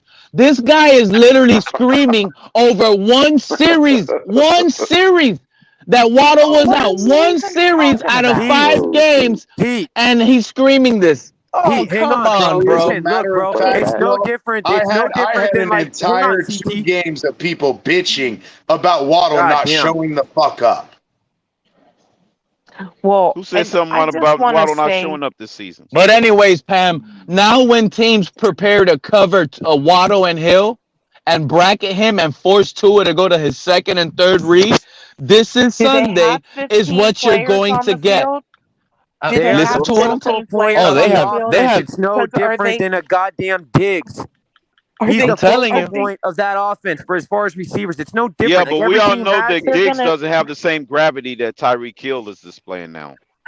So they're going to double team Hill and Waddle? Are they going to? I mean, how many players are they going to put on the field? How many yards does Gabe Davis have because of Diggs? They're only going to be allowed 11. My point is players, that you can't say that when every team's got receivers that are the focal point. Obviously, I mean, like, how can you say that? Yeah, but it's the thing is if they want to continue to double Waddle and bracket Hill, given. But the gravity of that particular player weighs heavy versus the gravity of another player on another team. Period. I couldn't hear everything you're saying. Sorry, Crypto. Sorry. No, I'm just saying the gravity of one player on another team, such as with Tyreek, is a different kind of effect of a gravity of another player on another team, especially when you got 2 number 1s on your team. Every other team has just a number 1 and a semi number 2 on the team. So the gravity of that one player is not going to be as effective on the number 2 as it would be on another number 1. This is crypto. What I was trying to say is I agree with that, but it doesn't change the fact that, again, if they want to go out and double Hill and bracket Waddle, well, earlier in the season, we didn't have an offensive line because Liam Eichenberg couldn't fucking block without tripping over anybody. All of a sudden, we have a fucking running game with Jeff Wilson and Mostert. Keep fucking trying to put them back there. Keep trying to double both of them and see what the fuck happens. We're getting in trouble. We're going to run. We're going to run. I mean, man, I gotta go, bro. What it boils down to, it goes from week to week. Who has the personnel and who has the scheme to do it? Everybody caught up in the storm. Everybody caught up in the storm. Y'all be safe. Appreciate it. Everybody in the chat. It's all your fucking fault, Q. You're the one that came up here. Stop by tomorrow. Tomorrow's predictions. So stop by tomorrow. Tomorrow's prediction day. So I want to. Well, at the end of the line, at the end of the day, it's going to come down to who has the personnel to match up. I want to bring up one of Pete's takes from early in the season. Teddy is the veteran presence. He's going to show everybody what a great veteran can do. That is Pete's take early in the season. I'm just going to say. I remember that. I'm glad you're having fun with this one. I'm glad you're having fun with this one, Pam. But guess what? I still believe he's the better also quarterback. said whether Tua was healthy or not. He said that Teddy Two Gloves, just like he said last year, was going to be competition. Like Brissett. CT, did you not see when we hired McDaniel on the jet where before he even signed, Batman, before he even signed the actual contract, you have to sign that contract in the building. This guy was in a private plane in an airport elsewhere, already FaceTiming Tua, calling him the starter. Because he was told. That dude. Oh, really? We didn't even have Skylar Thompson or Teddy at the time, bro. Teddy, and him himself said, Teddy is our fucking backup. So again, you wanted to come out and say, just like Brissett last year was going to be our fucking Lord and Savior because Tua wasn't going to fucking make it, blah, blah, blah, blah. And yet he finished the season, came in this season. Jacoby didn't do shit last year. And now we fucking walk into the same season and you're predicting another backup quarterback, just like you said, like you like Pickett better than Tua. Hey, you got your opinions. I do. Just like armpits, everybody's got them, and sometimes they fucking stink. Real quick. I do want to do three things. You two in ears really think you're right. Pete. And it's only been Bears and Lions. Of course you are. Don't you? No, that's your bullshit. Anytime somebody believes in Tua, stop for a second. CT, come Three on, more man. things. Three things. All right. One, this is my last beer of the day. So once this beer is over, the show is over. So I'm gonna let that be known. Second, PTA he's been trying to say something and we keep cutting him off. Three, everybody, let's welcome Ali the Persian. How you doing, Ali? Pretty good, man. The storm has started here. My Wi-Fi has been going up and down, so if I drop out, I apologize. But you guys are helping me get through it. I've been listening the whole time. I appreciate it. I'm gonna get to you, Ali, but I want to get to DTA. He's been trying to say something. Go ahead. No, it's all. Go ahead, Ali. Please. No, man. You go ahead, bro. Bro. It's all good. Are you sure? It's hard. I don't want to come into the conversation after the fact. It's kind of defeats the purpose. Hey, so I got a question. I got a real thing I'm thinking about. Go ahead. All right. So we all know Teron Armstead is dealing with now, not only with that issue he was dealing with, but now it's an Achilles issue. So it's a toe. Not there anymore. So it just disappeared. So it just disappeared from one day to the next. He's 100% off of that. It's not on the injury report. Already stated what's happening. They're doing the same thing the Patriots did with Brady. The year that Brady was like a dead man walking on the injury report. Well, they're doing the same exact thing just so that he doesn't have to practice. It's not a big deal. Get over it. Okay. So if that's the sense, then you know what? That's kind of messed up because I thought this regime learned and we weren't going to head that way no more when we got rid of Mike Pouncey. Let's never forget that. Mike Pouncey was one of our drafted Dolphins and we got rid of him because he wouldn't want to practice and this and that. And then he became and started going to Pro Bowls with the Chargers at the end of his career. Real quick, Pete, we got Steven in the background. So somebody want to drop off for a second? So it's okay now. So it's okay now though, Batman, right? So now it's okay. It's okay to like Teron Armstead now doing that to us now, right? Are you here with us, Shake Money? Real quick. Hey, I haven't heard from Shake in a minute. All right, I'm gonna put Shake backstage. Pete, to chime in on that. So one of my clients actually is Marquise Pouncey. So welcome, Steven. Hello, Steven Daniel. What's up? Like I get home from church. No, man. You know what? Somebody time Steven out. Somebody time Steven out. On my computer and God bless you, By the way, Steven. there's no swear jar here, right? There is no swear jar. I was like, what the fuck? He's still on. Let's go. And I text my wife is sitting over here and I'm like, he's still on. She's like, oh, he's pulling a Stephen D, going on for hours and hours and hours. I said my last beer and I'm calling it a night. Oh, are you drinking a little Vasasaur? Vasasaur. Hey, man, do it for the squad, man. Drink it slow. Hey, if y'all are watching right now, hit the like button, donate to the channel. Donate to the channel, help the channel grow. That's right. 100%.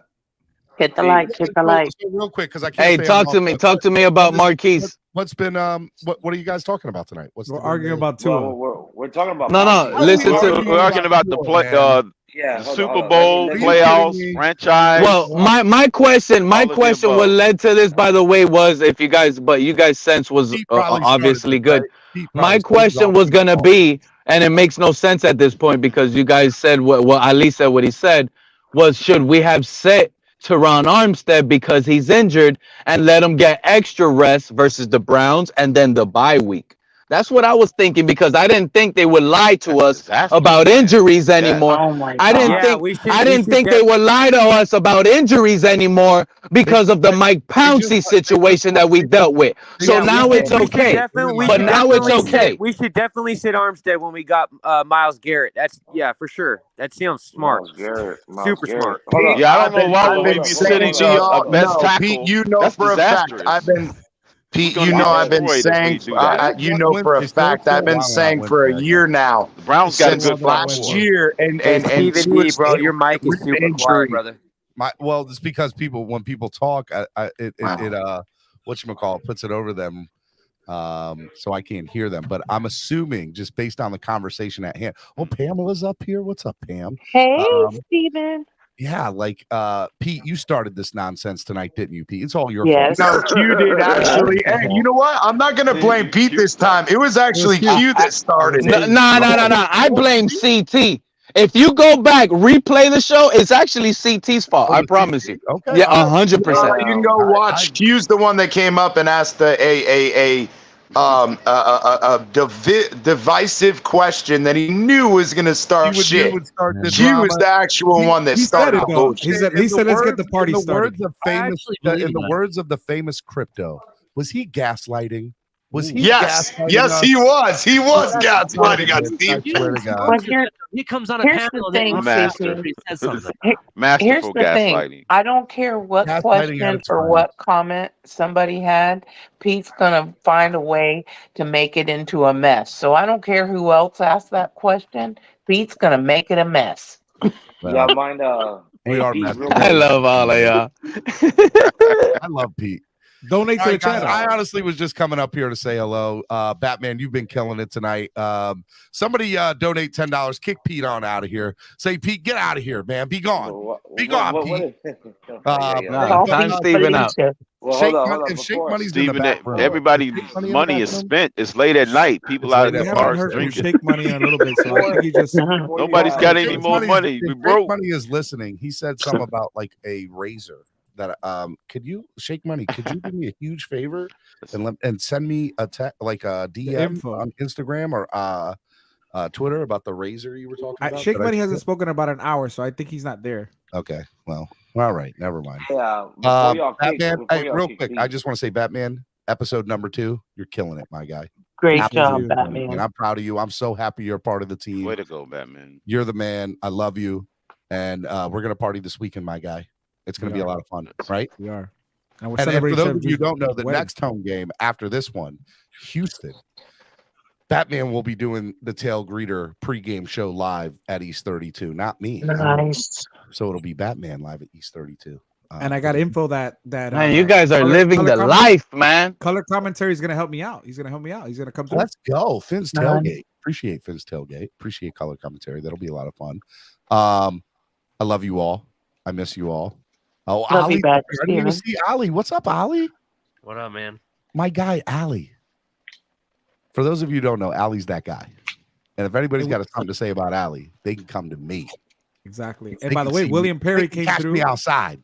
William Perry came through. He donated. William Perry, I love that guy, dude. He's awesome. So I'm in a church group, and one of the people that are in my church group listen to the show. And so I walk into the church group tonight, and he goes, "That William Perry guy is pretty cool, huh?" I was like, "He is. He's awesome. I like him a lot." What does that guy say about me, Steven? I was gonna say, Steven, bro. Me and Pete were going at it. I'm sure your church group loved that. We were dropping bombs and everything. William Perry says, "Steven, I send you a message on ID. I'll respond to it. If not tonight, William, tomorrow. I'm so exhausted, man. I'm about to crawl into bed and relax for a little bit. But This is what I'm talking about right here. When you all donate to the channel, like I want 24 hours of this, man. I want to have a 24-hour network, and we're getting there. But doing these evening shows are a process to it. So don't just support Batman tonight. Support Nonis tomorrow. Jason's not going to be doing the show tomorrow because he's going to be traveling to Florida. And then actually CB83 on Friday. CB83 on Friday.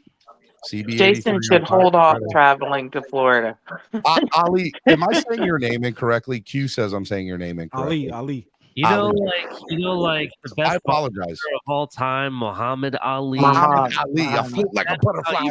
My favorite. That's how you pronounce my name. But thank you. It's if y'all ever want to give me a really cool present, one of the things I want, one of my dream gifts is I want a Muhammad Ali autographed poster of him standing over Frazier. Nice. Like that is it's on the bucket list of the things that I have to have. Like I have this, which is Manny Machado. I love Manny Machado. Right. And then I have this, which is what is that? Miami Miracle. I need to get that signed. I need That's why you need to stay out the damn private chat, Irving. I need to get a signed. But yeah. The world, y'all stop. Y'all are too much in the private chat. Y'all are killing me. Hey, Irving started it. I'm sorry, but Irving started it. I just finished. Anyways, Irving's awesome. He's awesome. We're going on for another probably 10, 15 minutes, Steven. Then we're calling it a night because I today's my Friday, but I'm going what's to the work weather? tomorrow. What's the weather there where you're at? You know what, Steven? You know what? We're already limited on time, and you're gonna come around at this time and slow it down. The ball, Pete. Somebody, you see, y'all gonna tell me? Hold on, the chat goes off on me. They should time you out right now. We were just talking Dolphins. I was arguing with Pamela with her bad takes. Come on. My bad takes. I can sit here for the next 10 minutes and say Pete's takes are bad. Pete's takes are bad. I can sit here and say that crypto's never going to get a hot dog. Crypto's never going to get a hot dog. I can say that for 10 minutes. It's my show. Come on, you're over here buttering up Batman like he's a good host. Wait. Steven and Crypto are on here, so I got to ask. Crypto, did you ever get your $10 hot dogs he was supposed to buy you? No. Steven! I'm still waiting for my hat that Crypto owes me. It's like he's up to 20 Nathan hot dogs. I can't hear Steven. Fuck, my bad. Go ahead, Steven. Were you at the Steelers game, Crypto? No, I wasn't at that one. So what's funny about that is they had roll back the prices night at the stadium that night. Right? Yeah, right. You could get a hot dog for 75 cents. Yes. I could have made out and got 75 cents, but Crypto wasn't there, so he missed out. Oh, damn. You want to give me a cheap hot dog. 75. Hey, Crypto, it don't matter. It don't matter if it's cheap or not. You weren't there, so he has an out. Right. I give him the out. UCT. No, he doesn't get an out. He owes me Don't worry. My hat that Crypto has. He'll get you those water bottles when they're half off too, though. Don't worry, Crypto. Wait back, man. Hey, Crypto. How much was that hot dog when during the regular season? It's probably like $80. Whatever. Wait. In the playoffs, when you guys meet, make them buy you a hot dog in the home playoff game, Crypto. That's $80 hot dog. Hey, at that time the water instead of 10 is going to be like 40. So you got that. You get what did you say, Crypto? Eight water bottles. So Steven, you're on the hook for like $300 in water bottles. Bro, you ain't never gonna get it. It ain't gonna happen with me. You're on the hook, Steven. Now I will tell you that very first game. Who was opening game? Chiefs. Patriots. We had the Patriots. The sun was so bad that opening game. I literally had it wasn't heat stroke, but it was like heat exhaustion. Like I was not good, and I was having I know everybody in like 129. I know a lot of people, and so people were coming up and they were seeing me, and Batman was there. He saw me. I was with Von Joe. And I was like, everybody's like, what do you need? I was like, water. And so I probably got 15 free waters that day from people, which I owe. And waters ain't cheap at the stadium. But let me tell you, that day, was so bad. I got to the car. Remember, Bro, I got water. to the car. I blasted the AC, and I still wasn't doing good. It took me probably 3 days to get over that. Like I told you guys. No, I told all of you guys, and you guys did not. Water's like fucking $10 Sell them in them there. aluminum No, cans. none of you guys have listened, bro. You need to fucking get. I told you guys. They William. have the little shoulder things that you can put underneath of your shirt. You throw it in the freezer the night before, and you can throw it. You can throw it on you, and it helps you keep you cool for that 3-4. Even if you're out there for 6 hours, it'll keep you cool. So if y'all motherfuckers don't want to buy it, that's your problem. But one of y'all is gonna get seriously hurt out there, and Dude, I just don't want that. That heat in Florida is. Oh yeah, bro. I lived in Pembroke Pines, Steven. I lived in Pembroke Pines. I know how bad that heat can be, and that's why I said you guys got to be careful. You guys got to be careful. What's the weather supposed to be like this weekend at the Browns game? My wife said it's supposed to be. It's gonna be beautiful. 80s. Yeah.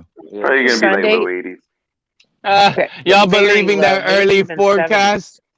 Y'all believing that? Y'all don't hear what the gas station guy told me? It's gonna be lightning, windy. No.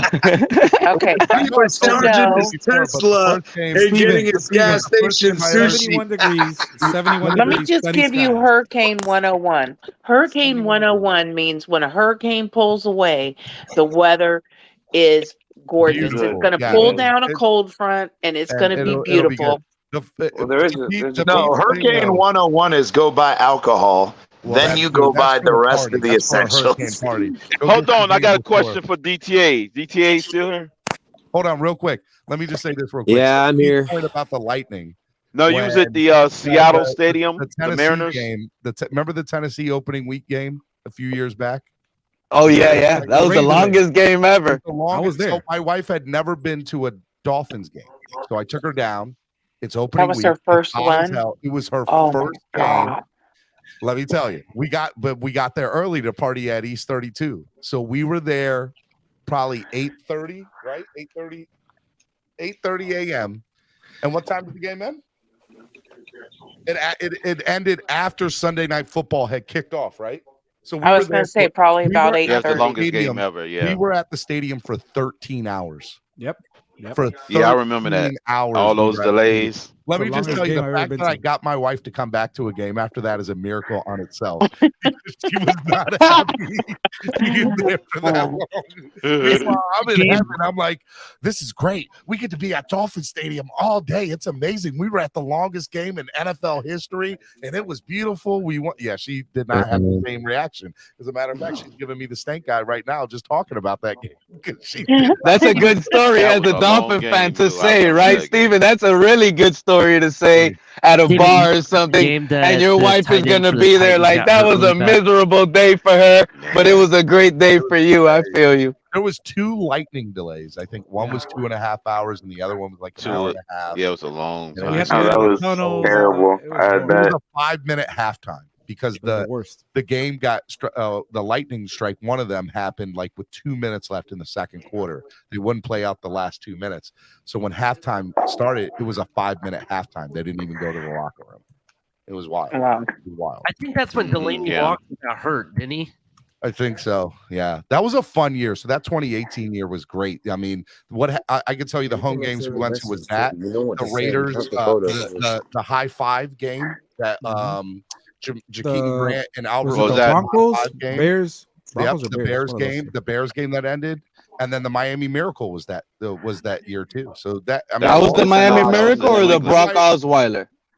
No, the Miami Miracle was with Tannehill. Was with Tannehill. Yeah, it was with Tannehill. Yeah, and Gronk that was didn't what, have the angle. 2017.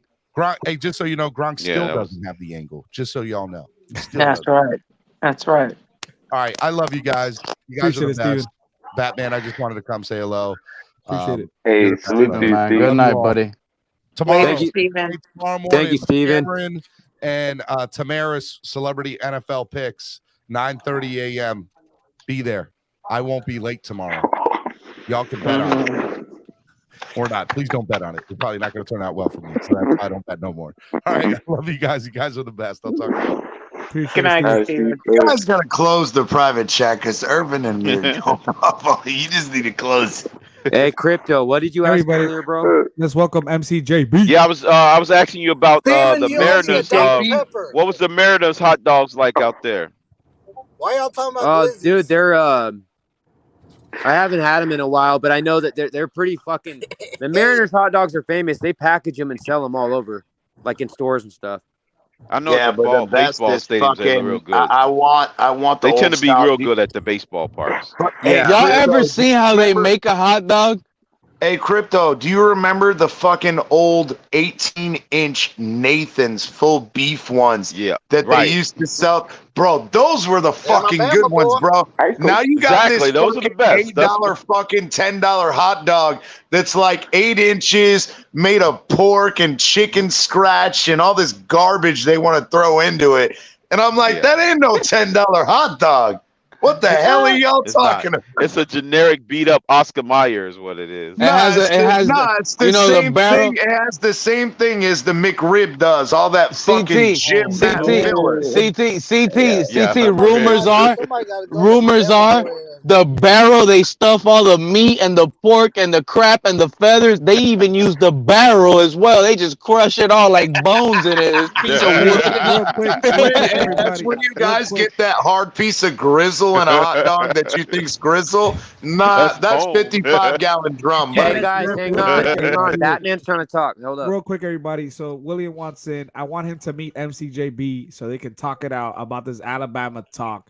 And welcome MCJB to the channel. William, try again. Throw me back, bro. Hey, throw me back real quick so we can get the two Alabama idiots together.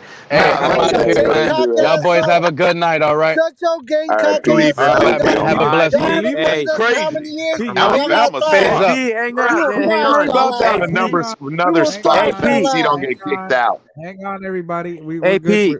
Where we go? Welcome back, William. Hey, Pete. What's up, guys? Yeah. Hey, It's all love, bro. We good, right? No, we're Always, no. man. No matter what, man. All right, brother. It's always love, man. Hey, put yourself on camera, MCJB, so you guys can see each other. I'm driving, you motherfucker. So you do that shit all the damn time. And I'm driving, ho. Oh my God. That dude's Hey, just so as I country never as want to me. see you. Wait. All of us can call him out on Steven and on Batman and Steven's platform, whatever. Bro, you're on your own show driving, and we're telling you to be safe and get off the damn phone. And then you tell us to go screw ourselves. That's the second time we tell him. Listen, like I'm gonna say this like I tell everyone else. You do you, and I'll do me. Thank you very much. Where is he from? Me, we're worried about your MCJB. welfare. MCJB, meet William. William, my brother, I've heard a lot about you, man. Roll Tide, fella. What's up, baby? Roll Tide. I got something to ask you. Real question. This is a real question. Yeah. Don't we need to fire Pete Golden and get Jeremy Pruitt back up in here as our defensive coordinator? What do you think? The problem that we have is more than the defense. We have an offensive coordinator that won't call plays for arguably the best quarterback in college football. Like he won't call plays the right way. But you gotta think about it. That defense sucks. Okay, I'm sorry. Ali, but we need the love music. We need the love music, Ali. But Do I know? Listen, so man, y'all Cade fans, get the fuck out of here. Good one, Batman. Hey, Good bitch, one. y'all suck that's too. Ali, that's Y'all suck ass too. That was Ali. That wasn't me. I just laughed at it. Damn. Hey, real take. This is a hot I'm take sorry from William for Perry. Steven, I'm sorry. Batman, I'm sorry for my language, but these motherfuckers making me mad. There's no swear jar. There's no swear jar. There's no swear jar. Okay, I'm gonna go Hey, on you're y'all. mad as hell because your Roll Tide sucks. I'm out. You're They lost Gamecock again worse. today. Hey, Pam, have a good night, Pam. Good night. Hold on, let me give my hot take. You too, Hot Pam. take. Again, if you need anything, just reach out, all right? Stay safe. Appreciate it, Pamela. Be safe, Pamela. All right, Pam. We love you. Be safe. Love you guys. Bye, Miss Pam. Have a Yeah, good much one. love, Pam. Much Good night. You All right, too. Pamela. Good night. Bye. Hot take. Be good, Pamela. Bye. We appreciate you. Bye, Pamela. Thank you. Thomas Thank Pam. you, guys. Good night. Good night. Good night. All right, Miss Pam. Can everybody hear me? Yeah. Ali hasn't even got a word in yet, too. So when y'all are done, Hold on a second, real quick. He just dropped off. Hold on a second, real quick. I want Jahmyr Gibbs as Miami Dolphins running back number 1. That dude is the best running back in college football. Okay, better than the guy from Texas, Bijan Robinson. I don't even want to talk about Texas. These motherfuckers over there. We beat their ass. It don't matter, right? It don't even matter. We beat their ass. Look, Jahmyr Gibbs is so good. His second level acceleration is so much different. He's like Kamara 2.0. The guy is amazing. I saw the highlights of the game that you guys just lost, and that kid was killing it. That kid has a different type of speed. He's amazing. But if you watch his acceleration, it's unreal, because in the second levels, it's like he's got this whole nother burst speed that I've never seen before. I've never seen it from another running back ever, besides Barry Sanders type. Besides Barry Sanders. Just so you know, my quarterback, Washington's quarterback, Michael Penix Jr., yeah, go look it up. He leads the FBS in passing yards. Thank you very much. He's yeah, also that's fine and dandy. One of the front runners for Heisman too. So he plays at Washington, where they make all that weed butter. I don't want to hear your shit. No. I've been trying to tell Alabama beat us. I already know Alabama won. They got some good schools in Washington. You can't say nothing when you're a Gamecock. No, I can, bro, because again, you guys beat Texas A&M by one goddamn point by the skin of your fucking teeth, right? And then this 6-3 team, again, we only have one more loss than you, and yet we played more talented teams than you have, and we beat Texas A&M by 10. I gotta go. Hey, Washington 7-2. Like I said, my quarterback's better than Bryce Young. We can't pay teams to play us. It's a tough job for Alabama to get teams to play us. Hey, everybody, let's welcome G and Ali back to the. I G agree. Real quick. Oh, go ahead, Batman. I just want to address him. I want to welcome G and welcome back Ali. So how you doing? Yeah, I just really wanted to say, William, I love you, man. Hey, I'm all good with you. I love everybody on these panels. We all go at each other. No. My whole thing is with bro. MC, it's a little bit special. We're best friends, and I'm a USC alumni, and we've been talking shit to each other about Bama because I hate Nick Saban, how he fucked the Dolphins. So I give him a hard time anytime I can when you guys lose. When you lose, I talk shit to him. And we won this past weekend, and y'all lost. And he was like, fuck you and your shit Gamecocks. And I was like, well, Alabama still fucking lost, so you can be mad all you want. Yeah, William, they're best friends the way that – go ahead. I was just saying they're best friends the way an adult and a child are, that kind of best friend. Oh, brother, I've got many of them. They're like the movie Step Brothers. I tell you what, if you saw my tall friends, you would think that I was taller, because I talked so much shit to them that they were like, well, why do you let this little guy just be talking all this shit to you? And I was like, because I don't do nothing about it. Good, my boy? Sit your ass down. You want to say nothing to me? Hey, Alex, Pete left because he saw you, bro. Oh, Pete Pete left because, hey, that new COVID variant he got is starting to overwhelm him. The stupid variation. So I'm just saying. I thought it was the Karen variant. Hey, you said that Alabama can't pay for teams to play them. They can't even pay their NILs, bro. Even Nick Saban's already saying NILs are limited. I don't care for the NILs. A long time before the Roll Tide rolls into a championship game. Long time. Doubtful. Wow. We'll be back. We might be back this year. You never know. Oh yeah. You and your three, bro. If you get 3 losses, it's done. No, I was saying we could still get in with 2 losses. You could, but the high likelihood is who are you going to play in that championship game? Georgia's so good on defense that I don't think we make it. It's just, and that's what I was saying is the road goes through Georgia right now. But I never championship game.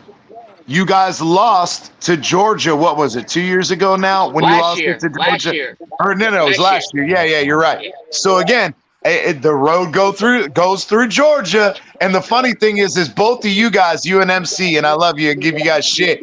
You both live in Georgia, but you cheer for Alabama when Georgia's the one whooping y'all's ass. That's a I live in travesty. Alabama. That's a travesty. I That's a live in damn travesty. Alabama. Hey, appreciate 27 ranked defense. $2 said hello, TFTG traders. Proud of yourself. Hey, What I does love that you mean? too, Michael K. I love you too, Michael K. Yeah. Hi, Michael K. Oh, I don't know who Michael K is. He's just know. fucking around. Michael K, Anyway. bro. Yeah. You know Michael So K. The anyway, one that always, Thanks Michael for the K's the one that donation, by the always way. goes never after said what my issue with condescending Mark, the Buffalo fan. He's Yeah. actually referencing me because I'm up here. And hold there's on real TFTG quick. Let me going give on you right this now. real quick before I bulk out. Love you too, Michael K. It's been great being on with y'all for today. It's been real awesome to talk to everybody. I was in a little pool tournament and I had to stop what I was doing, go in there, play my next match, come back out, and talk to y'all again. It was so much fun, and I hope to talk to y'all more soon. I've got more jokes. And Is your first time here, William? He was here this morning. Yeah, I was there this Okay, morning. I got you. That was my first time, but like I had to go get new headphones because they was bullying me, and I appreciate it. So it made me sad all day. Well, we're just saying, hey, Willie. William, sorry, I didn't mean to call you Willie. I have a cousin who's William, and we call him Willie anyway. He's got Willie on his mind. Oh, he does? Okay, so that doesn't make me feel as bad. I wasn't even looking. Bro, come check out MCJB's channel. Bro, you and him would get along. You guys are really awesome people. So go check out MCJB's I would love to. Batman's channel. We'd love to talk it up. And I know MC, listen, MC is lonely. MC is lonely because he's the only Alabama fan in this entirety. So he's lonely, and we'd love it if you would I'm gonna have to back him up. And listen, guys. William, Even follow as much as Phinsaholics we too. argue about it, yeah, do what? Follow Phinsaholics as well, man. I That just told shows- you too. I said Batman's and MC's. Oh, my bad. This is his town, bro. All the links are in the descriptions. I said Batman and MC's. I didn't fucking forget his channel, bro. They're in the description. They're in the Why description. can't you see? All right, buddy. I thoroughly enjoyed this. I don't get to talk. I do stand-up comedy every month, so like I don't get to have like real conversations. It's more of like people talking at me. Like hecklers, I can deal with them, but like debate, that's where I live. You know what I mean? And I love debating out topics. Hey, this guy's gonna fit into the community well, bro. He just said he's ready for the debate. That's what's up. I like real guys like that. I love it. It's fun. Well, as long as man. everybody understands the flaws in logic and reasoning, the natural fallacies, the red herrings, and all these other things, then we'll get along perfectly. Because I live in You gotta objective get past that, and then you're good. You gotta get past that, William, then you're good. tomorrow I go live. So I do shows Monday, Tuesdays, and Thursdays. I do here on Miami Sports Music. I do on Stevens. I do the 8:30 show. But Monday through Thursday, you can see me Phinsaholics show. So follow the Phinsaholics show. We got. I'll come see you too. I'm gonna come see everybody because I like it. We kick it. And I do open panels. MCJB is also Bars and Phins with MCJB. Hold on real quick. He There's a also whole makes cat Dolphins going music outside too. this So We sometimes hold CT. These motherfuckers are brawling on the underside of a fucking Tucson. oh Jesus, you're at the bar playing pool. You should know that. You know that's gonna happen. But no, we're talking about cats. We're talking about a cat fight, like actual. You know, fucking each other up. Damn! I thought you meant. Never mind. That sounded terrible. I was just saying. I thought he meant cat fighting too, and then fighting. I So knew I'm what sorry. you was talking about. You was talking about drunk white people, and I would have thought the same thing. Yeah, when you said cat fight, it makes me think of two drunk white girls fucking grabbing each other's hair and swinging at each other. That could happen at any minute in Alabama. Well, I mean, I see. I don't know him well enough to make that kind of joke. I was sorry. In fact, on a Wednesday, I would quite enjoy it. I was just saying, hey, I'm gonna say it anyway. You're welcome to the family. Of course, we know them two cat fight. The cat fight out there is between two sisters over the same dude. So, I mean, that's what Alabama does. Well, I'm in the truck, so I'm not involved in all these white people decisions. Oh, I'm a joker, bro. I'm always telling jokes. I'm sorry. I told you it's inappropriate. I shouldn't have I don't said give a it, but shit it was about so inappropriate. funny. I say Anyway. 1,000 things a week they can eat. Anyway. Oh shit! You know what I'm saying? That's the real shit. I live out here in the same world. And at any moment, somebody might take me wrong at 1 second. But luckily, I've escaped that with strategic wordery. It works out. Whenever you're comic and you're trying to do comic things outside, everybody understands that you possibly might be an asshole sometimes. And that just happens to be the name of the game. There you go. Yeah. Well, Hey, I just wanted to say, did anybody else notice that when William came up and he started talking country, that all of a sudden Mcjb, his country twang, started coming out? Did anybody else notice? I noticed that too. I noticed that too. You should see me go visit Louisiana over the weekend. I come back talking in a whole different language. It's wild shit. It really is. It's unintelligible at some point. Yeah, but you being a psychologist, again, that's part of the articulation. And when people go there, they pick up on it. And it may sound stupid, bro. I met people who had some crazy ass accents. I was trying to say hose one time. I was trying to change a hose, and it came out like hose. It was the wildest shit ever. And I was in there 3 days. I was like, y'all's water is all messed up, and it was rough. You're not one of those. Oh man, bro, I'm gonna have fun with you. Picks up, Bro, it's water, not water. You're not drinking water. It's not water because wood is a completely different substance. Water is what it is. I'll tell you what. All these substances these people do out here make me wonder sometimes what's in the water. You know what I'm saying? Hey, Batman. I love the accent. My wife, I live in Virginia. I live in Virginia, so I hear the funny things too in Virginia. So when I hear them, I gotta call them out. Yeah, we hear you, Alex. Well, guys, look, it's been fantastic. They're calling me for my next match right now, so I will see you. Appreciate it, William. All right, William. Appreciate it, man. Thanks for joining us. Later, William. Hey, listen, guys, I'm in a dilemma right now. All right. Should I pick Seattle or Tampa on Sunday? Who should I go with? Neither. Pick the Dolphins. Huh? Pick the Dolphins. Well, I pick the Dolphins, yes, in that, of course. I always do. But I'm just saying, out of Seattle and Tampa Bay, who should I pick? Seattle. Where's the game at? In Germany. Tampa. Tampa. Tampa?